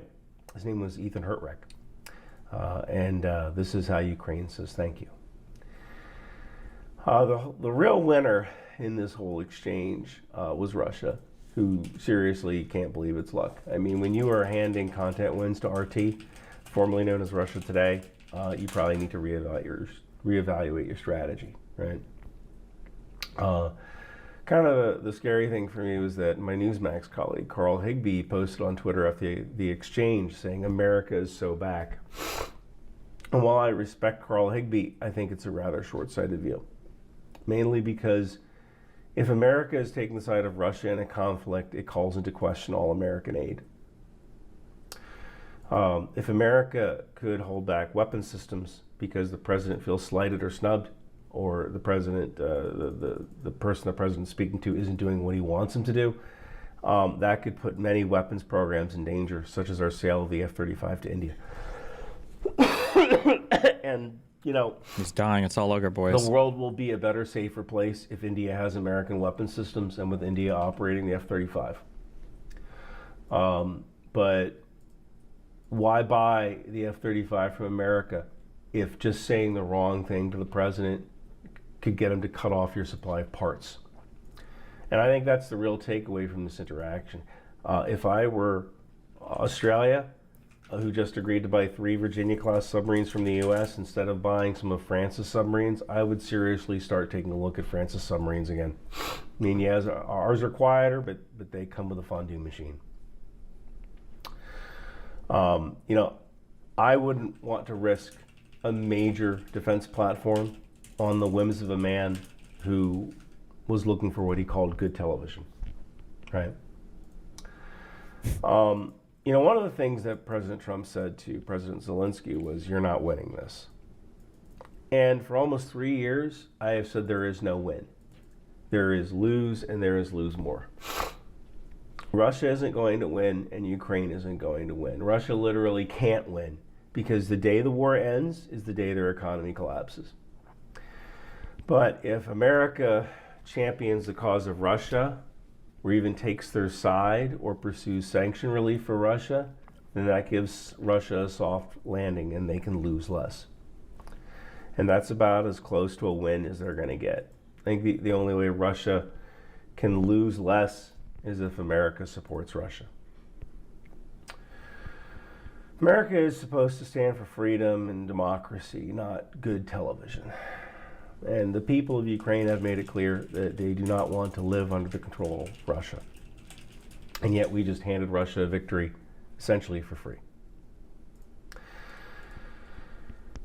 Which begs the question, are we the baddies? If you want to help pay for my funeral expenses, grab the wind machine from Amazon or from Audible. It'll still help keep you busy until The Last Republic comes out. Also grab one of my Rock Out with Your Chalk Out Air Assault shirts from Bunker Branding. Thank you for watching. I'm going to go die now. Rip. Wow, this.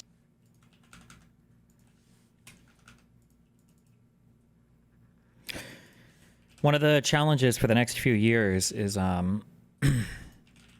we have to convince the American public, because the administration, it doesn't matter anymore. So like somebody linked this in chat.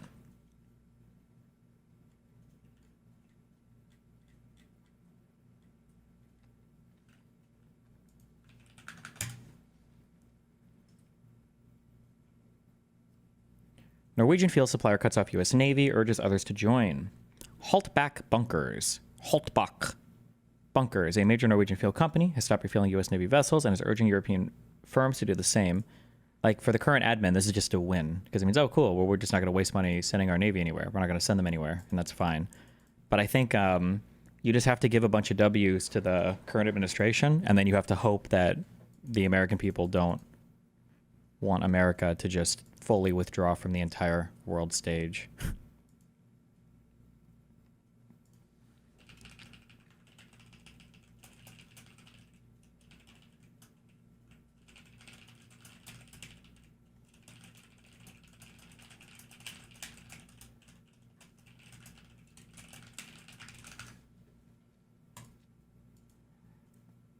Did I watch the Warren Smith video yet? The one that the short one he made about me, the one yesterday? Yeah, we did.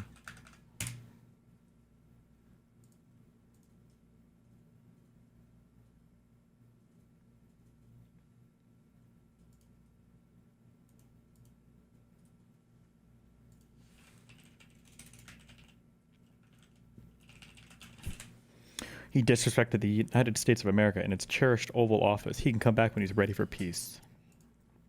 And they shot a fucking video? Why does Trump want to increase defense spending when he's pursuing detent?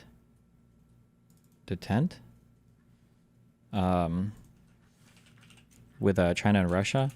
I don't know. You're not asking the right, or you're not oriented in the right direction. I don't think there's like a coherent thing. I think we just like say things and then we'll do things. Like they want to cut the Pentagon because smaller budget good, but they want to boost the military because big military good. Even though these things are contradictory, it doesn't matter. At the end of the day, it's not about like what is real or what exists in reality. It's just kind of like saying the things that make people feel good in the moment, and then you just move on to the next thing. So I think that it's probably detente. It's probably a waste of time trying to appeal to the current administration, and you just have to appeal, I guess, to the American people, hopefully. You only need like a few percentage points of people to make the party unviable, right? The Republican Party, that's all you have to do. You don't have to like convince like 50% of them, so.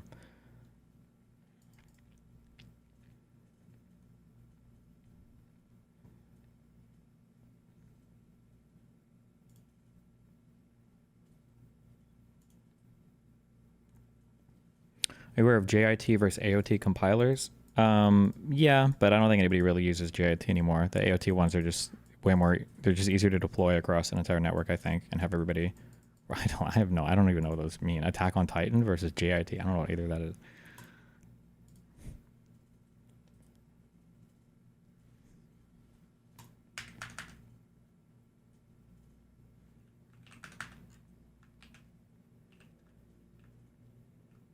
Just in time versus ahead of time.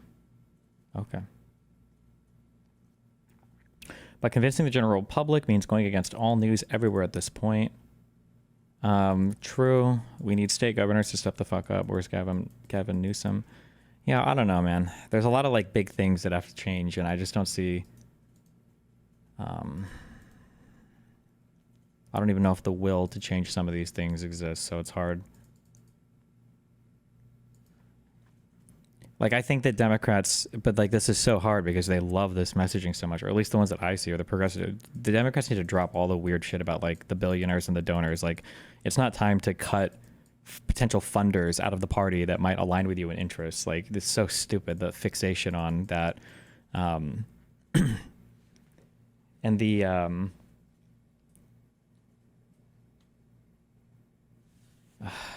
Jesus, I don't know, man. It's a lot of dumb shit. All the left media that doesn't care about actual elections is fucking stupid. The silence from past presidents is the worst. It makes it seem way more normalized. Past presidents typically don't speak on current things. I believe, did Bush not support Trump in 2016 or was it 2020? And that was considered, I think, a pretty big deal that he said that. Like, I think past presidents just typically aren't involved in current politics. It's just like a norm, basically. But I mean, yeah, they should be now for sure.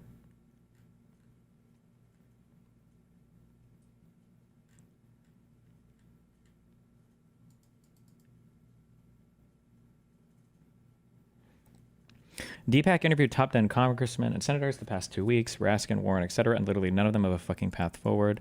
I like the Raskin guy. I don't know if he's like a good politician or whatever. I mean, he wins elections, but I just like him because he seems like he knows his shit. But nobody cares about that anymore, so.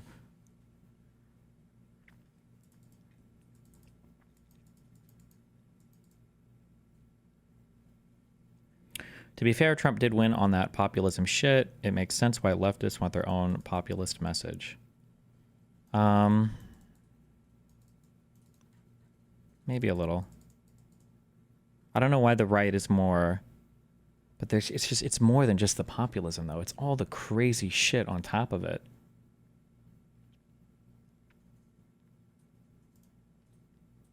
Watch this guy.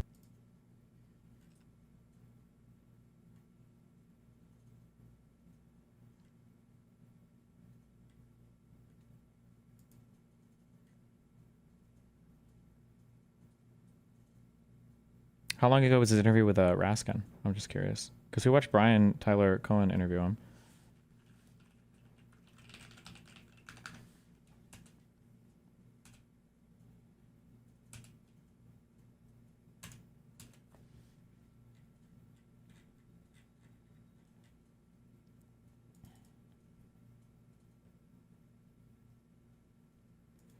Leftists have much better propaganda than center-left liberals, and they can harness populism much like Trump does. Yeah, but they don't like... It doesn't translate electorally, like anywhere. Like where are all of our communist socialist fucking candidates winning elections?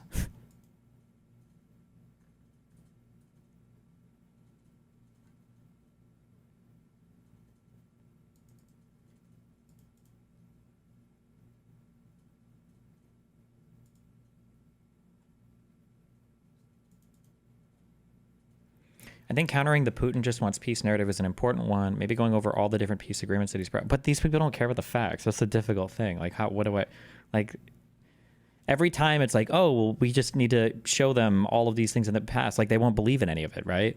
Or they only need, remember, on the conspiracy brain on the right, they only need one thing. They can be wrong on 19 things. They only need one right thing, and that's it for them. And then on the other side can be right about 19 things and wrong on one thing, and that's enough for them to discount it. Like, there's something else going on.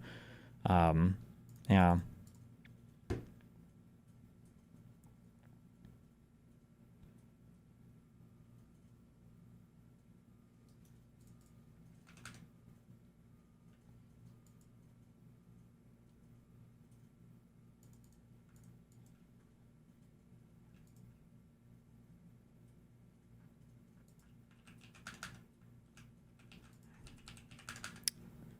What is this?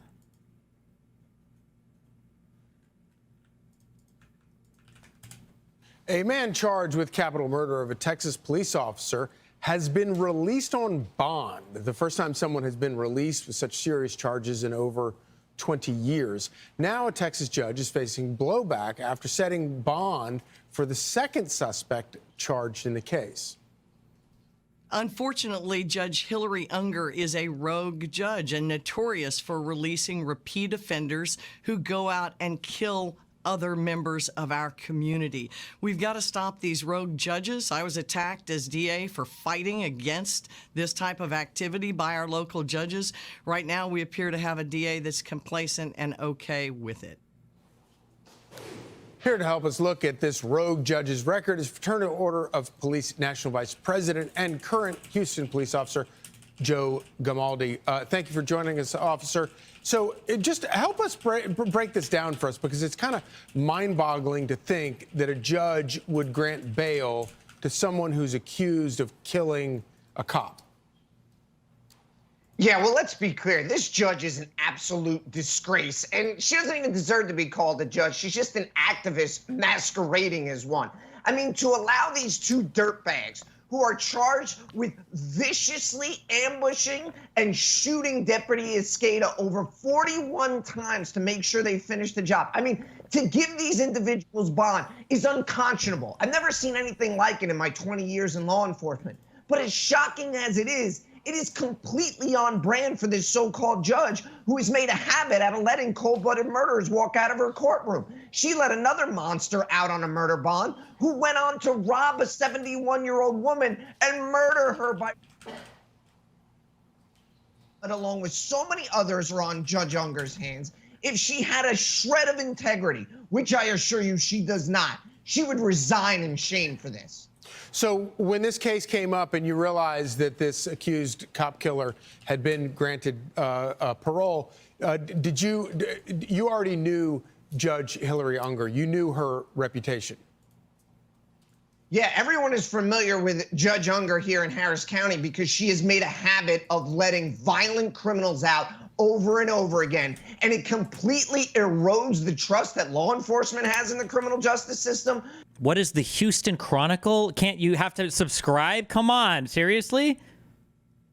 But more importantly, it completely violates the trust of the community. How are we expected to investigate cases? How are we expected to get witnesses to come forward if the spineless judge is going to let the suspects right back out on the street before the paperwork's dry? And what this judge is really signaling to the community is that she cares more about her revolving door criminal justice ideology than she does about the community members out in our streets. So what does it say to your fellow officers who have to actually go out there and enforce the law, knowing that judges like this are just going to let an accused cop killer back out on the street? How many January 6 people were pardoned again? Many of whom were fighting with federal officers? What it really says is that she doesn't give a damn about police officers. She doesn't care that we put our lives on the line every single day to protect our communities. She doesn't give a damn about the community if you're willing to let murderers out over and over and over again. And you know what? Someone needs to stick a microphone in her face and ask, do you feel a shred of responsibility for the people that you have let out and then have gone on to rob, murder, assault, rape innocent people in our communities? And you know what? She's up for the election in 2026, so the members of Harris County need to make sure they vote her ass out. Officer Joe Gamaldi, thank you for joining us. Okay, somebody wanted me to go over this. I linked it in chat, but I can't access the fucking article, and I'm not subscribing to a random city's fucking media thing. But apparently, this said, Unger reminded both sides in court that the Harris County District Attorney's Office, then led by Kim Ogg, never followed through on holding a hearing to hold Francis without bail, forcing her to set an amount in his case last November based on his financial affidavit showing limited assets. The judge, a two-term Democrat, previously targeted by the Stop Houston Murders PAC, told the Chronicle on Wednesday she was constitutionally obligated to set a bond in Francis's case. Yeah, it sounds like, just going on that paragraph, unless there's something else, it sounds like the judge has to set a bond, unless the DA has a hearing or something showing why that person shouldn't be allowed to post bond at all, I guess.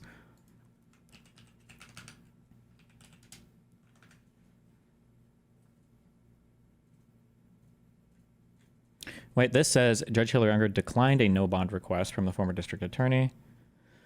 Capital murder suspect charged in the killing of a Harris County Sheriff's deputy was released on bond Tuesday, even though prosecutors had requested that he be held without bond last year. Wait, so which article is correct? I can't read the Houston Chronicle shit article, so... According to records from the Harris County District Office the District Clerk's Office, Judge Hillary Unger of the 248th District Criminal Court set bonds for Dramone Eugene Francis, age 27, at $500,000 for capital murder, $500,000 for tampering with evidence.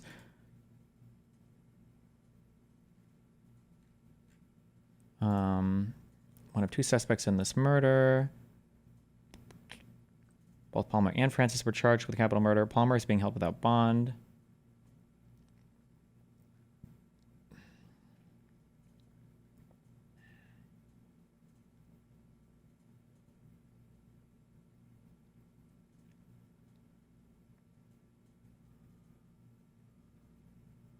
Oh, wait. So, Raphael Lemaitre, a spokesperson for new Harris County District Attorney Sean Terre, and formerly employed by Harris County Judge Lena Hidalgo. What the fuck are these names? Blamed former DA Kim Ogg. He said that prosecutors had failed to follow through on a request for no bond with a hearing, so the court could not lawfully hold him on no bond. Ogg told the Texan that her office always filed motions asking for a hearing, but that it was up to the judge to set the hearing and a trial. Harris County's bail bond practices were featured in a recent Texas Senate committee hearing on bail reform measures.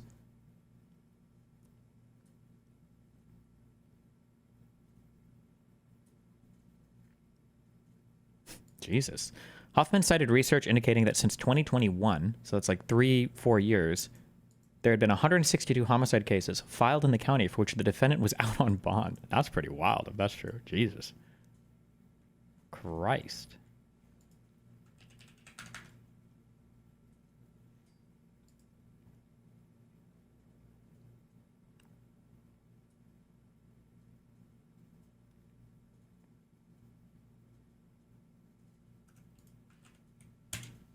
Here's the PDF. Judge sets $3 million bail for accused Harris County deputy shooter.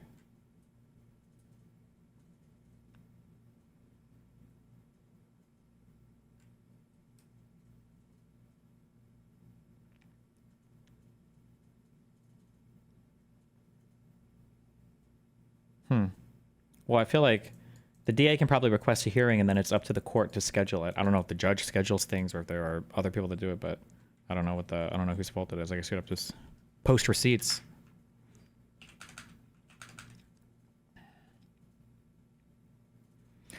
I don't think I understand bail destiny. How are these people affording these massive bail prices? Most of them just got really lucky in crypto.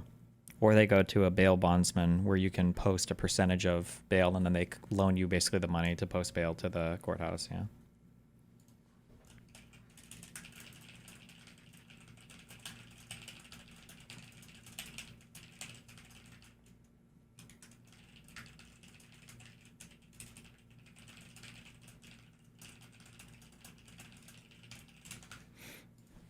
Ugh. There are plugins that basically work as a site hub, but for news sites that are fantastic. Oh. Scheduling is usually done by the judge with coordination between prosecution/defense, at least in my county. The judge themselves does scheduling? I feel like that would be like an assistant or something.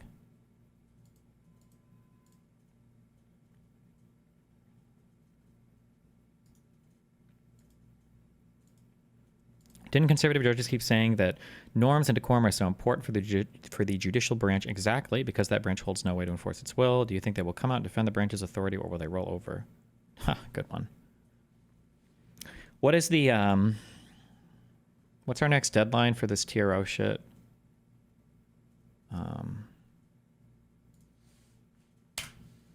Country, not county. Oh, so by noon yesterday, we read their filings, and then who knows how long it'll take for them to go over this.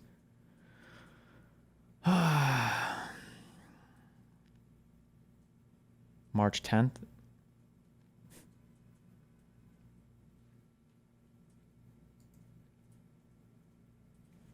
This person said eating fast food is cheaper than buying food from grocery stores. What even is the point of... You linked me a 5-year-old video. from Adam.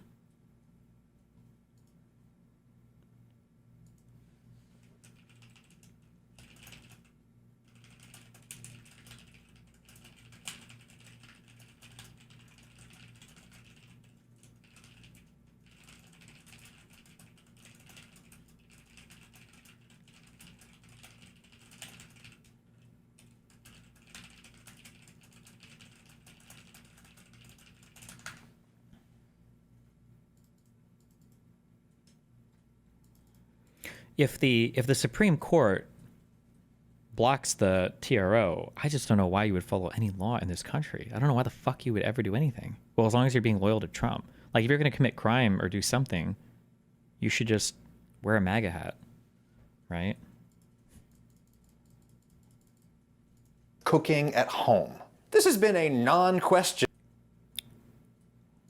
for most humans, because for most of human history, the only person who was going to turn this into this into this was you. I prepare food because I want to eat. That's been all of the reasoning that most humans who've ever lived have ever needed. From our hunter-gatherer life to our agrarian life, and even to much of our industrial life, the only person who was going to feed you was most likely going to be you, or someone in your immediate social group. But now, for people like me, living in highly developed post-industrial economies, because I want to eat is probably one of the weakest reasons for cooking, in my opinion. We live in a world where this chicken costs about the same as this chicken from the same store. And in this world, I think it really pays to interrogate why we would buy this one. Field trip to Oxford, and not that Oxford, Oxford, Georgia, where Dr. Derek Shannon is a sociology professor at Oxford College of Emory University. He specializes in things like political economy and teaches a course here that's quite relevant to our discussion. The sociology of food course that I designed is a part of what Oxford College calls our theory, practice, service, learning program. This is true. There is like there's this middle ground of food that you can buy, which is, I don't even know how you would describe this, but people think you can either buy groceries or you can get like fast food. But grocery stores usually sell like prepared food, kind of. It's not like fast food, but it's not, you're not buying a chicken and then preparing it yourself. They have it, it'll be like in warmed bags or stuff like that. Is it ready to make maybe? I don't know.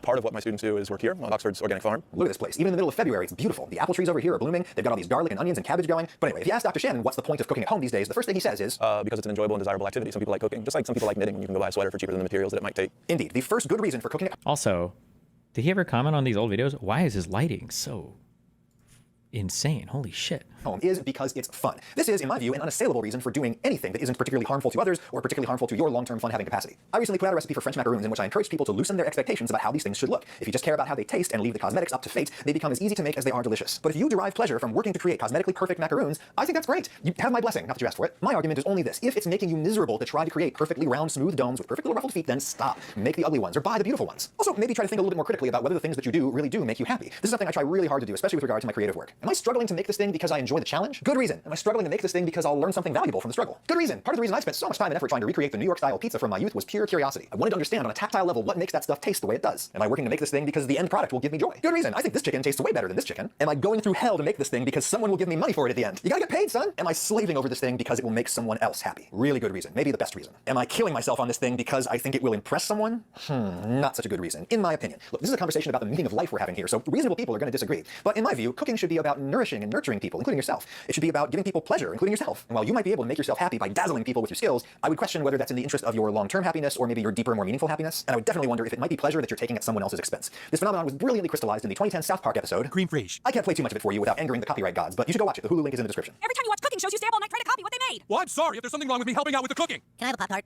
So in this instance, the harm is relatively mild, right? Randy's family is annoyed that he is flexing on them rather than providing them with the food they actually want to eat. And they're annoyed that he is filling the house with misery and stress and dirty dishes in the process. Mild harm. I do think that there's some more serious or pernicious harm associated with this phenomenon. One of the things that sociologists of food study is how a range of relations of inequality are embedded in our food supply chain. And that's not just buying, it also includes preparing, cooking, and so on. And it's not very difficult to find differentials in who has to cook and who gets to cook and when, who gets prestige in the act of cooking and who doesn't, and so on.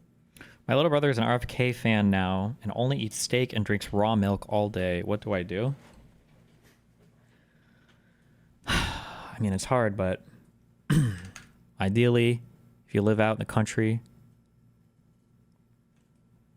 you got to take him out back. Maybe feed him his favorite meal. And when he's not looking, give him liberal propaganda. Hold on, let me grab a Red Bull.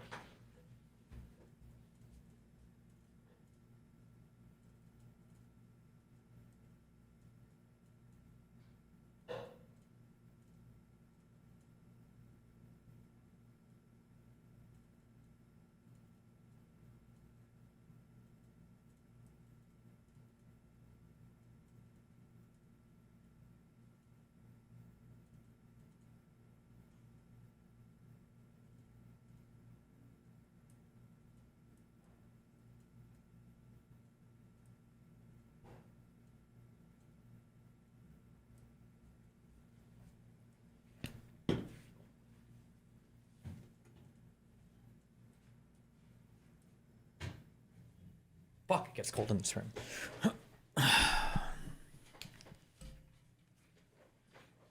One of the things that's triggering me the most, I watched this again last night off stream because I was just so triggered.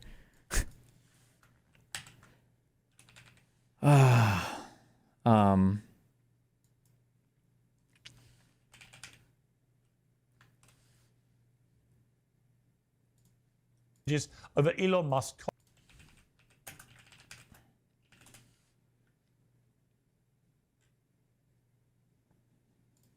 Our life. I grew up in. I listen to this again and again. It's more annoying to me that was it Milo or was it Flint? One of the two archaeologist guys, I think it was Flint.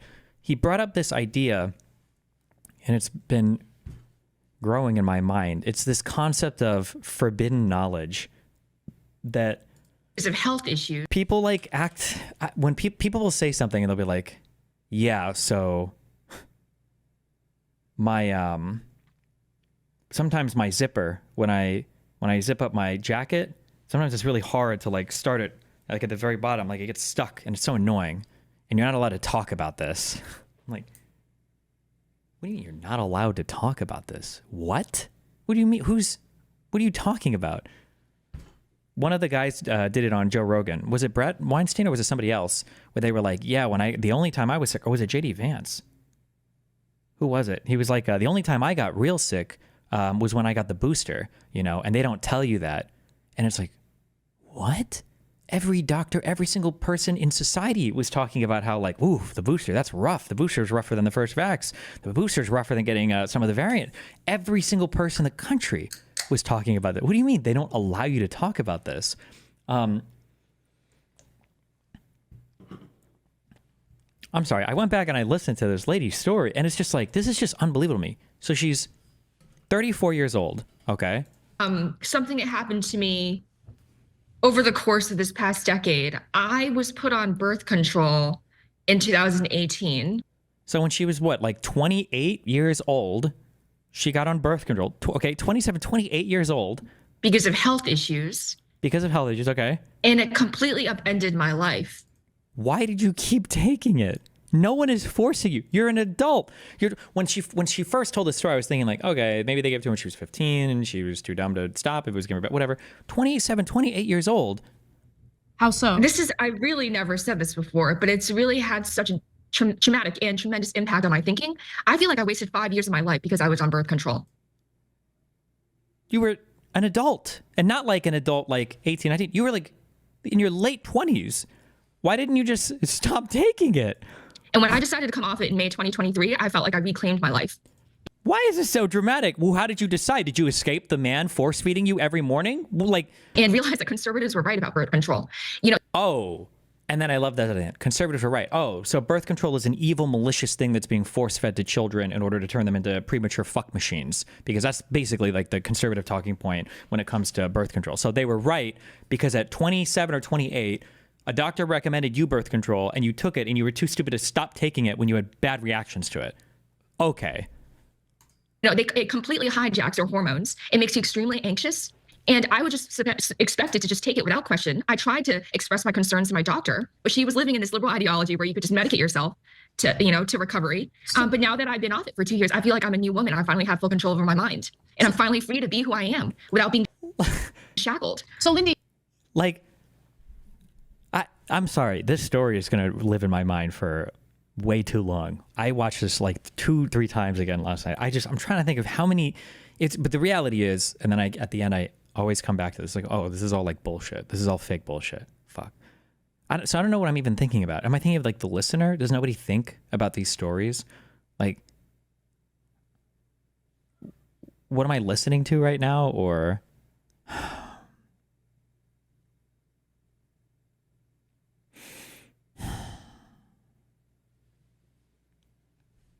have you watched the Neil Ferguson and Sam Harrison new episode from yesterday?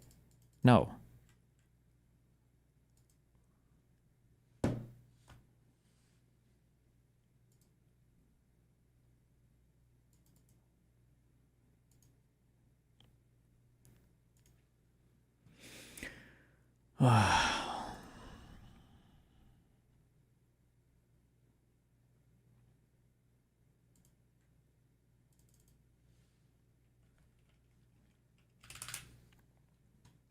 You don't take birth control? I do. The liberal doctor makes me do it. If you take birth control as a guy and then you come in the girl, the birth control goes into the girl and then she doesn't get pregnant. That's the whole point.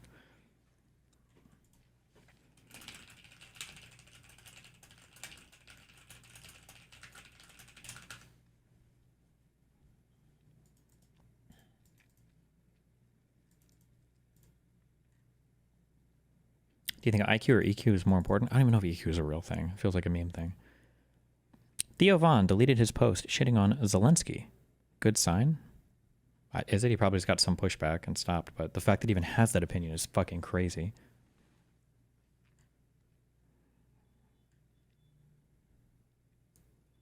God, this is so fucking cursed. Holy shit.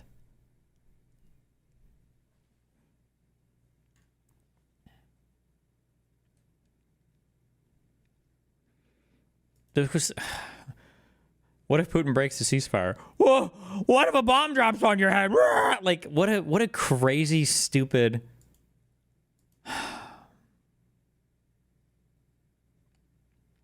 People listen to this stuff in passing and trust the host to either push back or not bring on guests who lie. Yeah, I guess. I mean, I guess you just have to be of a certain, like... I don't want to say low education. Because it's not really accurate. It's not what we're talking about. If you just don't have any baseline information about a topic, it's very easy for you to be misled, I guess.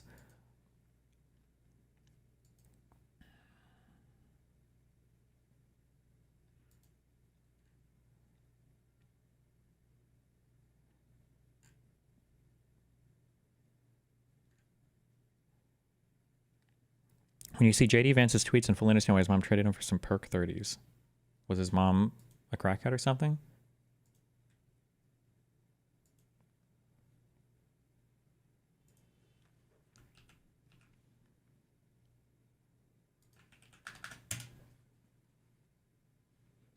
I regret engaging in the political dumpster fire of the Trump-Zelensky meeting. I simply want to do my small part in building bridges and pushing for long-lasting peace. I'll try to focus on that through long-formed, nuanced conversation with people on all sides.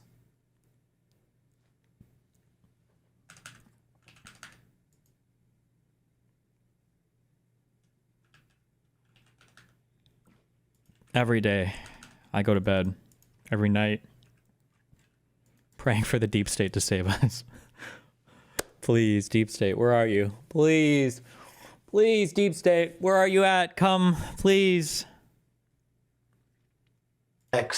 And this is my podcast. The following is We've already watched this video a before. conversation with Satan, acclaimed CEO, entrepreneur, dear friend, and author of the recent best-selling memoirs, From the Depths I Shall Tempt Your Soul. Formerly known as Lucifer, Satan and I have become good friends, bonding over our shared love of literature, quantum physics, and creative methods of torture, like this podcast. As always, I hope to approach this discussion with empathy, to bridge the gap, promote open dialogue, and let love triumph over all, so that I can secure more AG1 partnerships. I'm Lex, and this is my podcast that I made.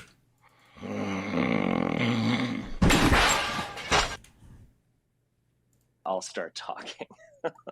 29 minutes, bro. Well, today seemed to be a tempest in a teacup with world historical geopolitical consequences.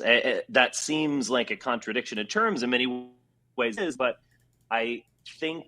As a speaker of both, I can tell you Zelensky's English is better than Lex's Russian. I still can't believe Lex had the audacity to interview him in Russian. Bro, that was so cringe. It makes me want to interview some like Mexican diplomat or some bullshit and try to like flex my high school 1 Spanish. I want to have this conversation in Spanish because I think that it's better so we can understand each other, and then just like have a fucking translator for every other sentence. Oh my God. That's what just happened. So my question is, was it a setup? Was it planned? Or are we really... The whole thing, I'm not going to watch this whole video on this. The whole telling moment to me, but it's hard because Trump is so stupid that he could say fucking anything anyway. The whole telling thing to me was that line that he gave of this is why we let it. I'm glad I let this go on for so long. I think that kind of gives the way. Fuck, was it not in this?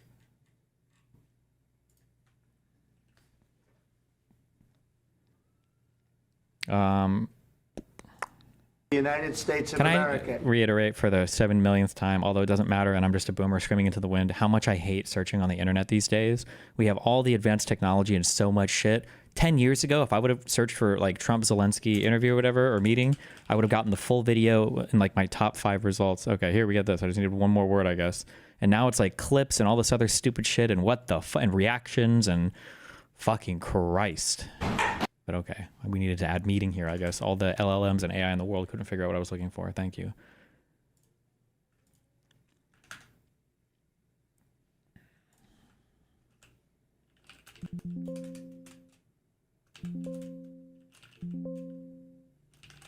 Fuck, what did he say? I believe it was at the very end. What did he... Yeah, but what were the words so I can find it?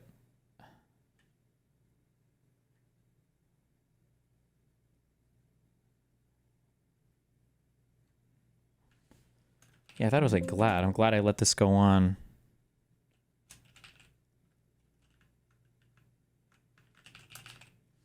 Oh, kept this going. There it is. When you're wrong. We know that you're wrong. But you see, I think it's good for the American people to see what's going on. I understand, sir. I think it's very important. That's why I kept this going so long. You have to be thankful. Like, for him to say that after this blow up is like, feels so malicious. That's an insanely malicious statement. Which makes me feel like this was... I don't know, man. Would they really have like planned the whole thing out? I wouldn't put it past them.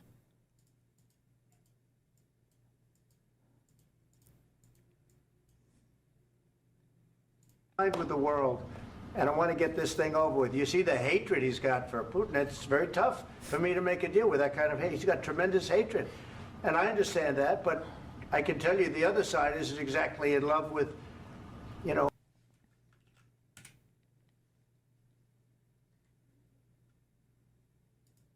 And I'd be so tough, but you're never going to get a deal that way. So that's the way it goes. All right, one more question. Hey, I will respond to this. So look, for 4 years in the United States of America, we had a president who stood up at press conferences and talked tough about Vladimir Putin, and then Putin invaded Ukraine and destroyed a significant chunk of the country. The path to peace and the path to prosperity. Can you guys please stop saying they were ready to make the deal? Unless you can link me an article showing that Zelensky was ready to sign a deal with no security guarantees, you are wrong and retarded. I know that you want to link something that says, oh, Zelensky was going to Washington to sign the deal. Bullshit. There is no shot he was going to sign any deal that didn't have some kind of security guarantee baked in. I don't believe that. It would be pointless. It wouldn't be worth anything. I don't believe that that's the case, that he was probably going there with the hopes of signing one, but it was after getting some kind of security guarantee from the United States. Is maybe engaging in diplomacy. We tried the pathway of Joe Biden of thumping our chest and pretending that the President of the United States' words mattered more than the President of the United States' actions. What makes America a good country is America engaging in diplomacy. That's what President Trump is doing. Can I ask? This is ridiculous, dude.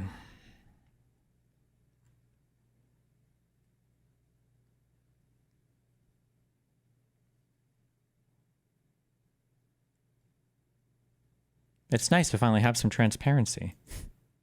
The transparency is truly welcome.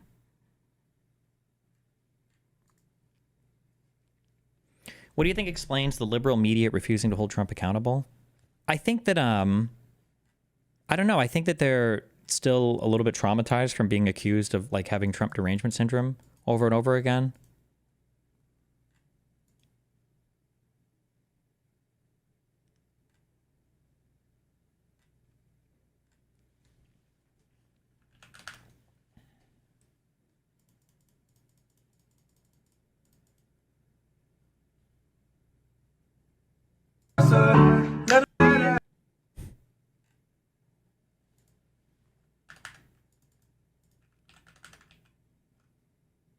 Or just exhaustion and it not feeling meaningful. Wait, what?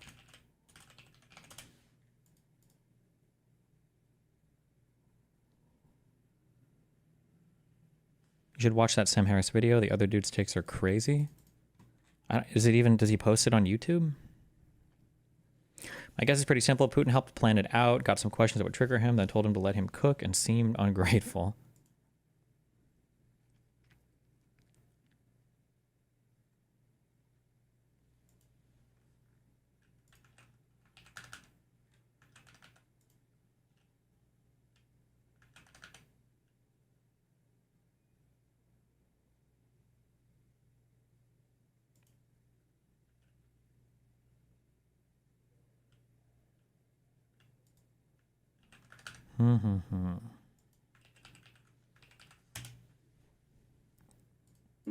Country, and I think it's ridiculous that we're focused on this border in Ukraine. I got to be honest with you. I don't really care what happens to Ukraine one way or another. Country, and I think it's ridiculous that we're focused on this border in Ukraine. I got to be honest with you. I don't really care what happens to Ukraine one way or another. Right, let's bring in Tyson Barker, a foreign policy analyst who most recently served in the Biden-Harris administration working on Ukraine. Tyson, good to have you with us.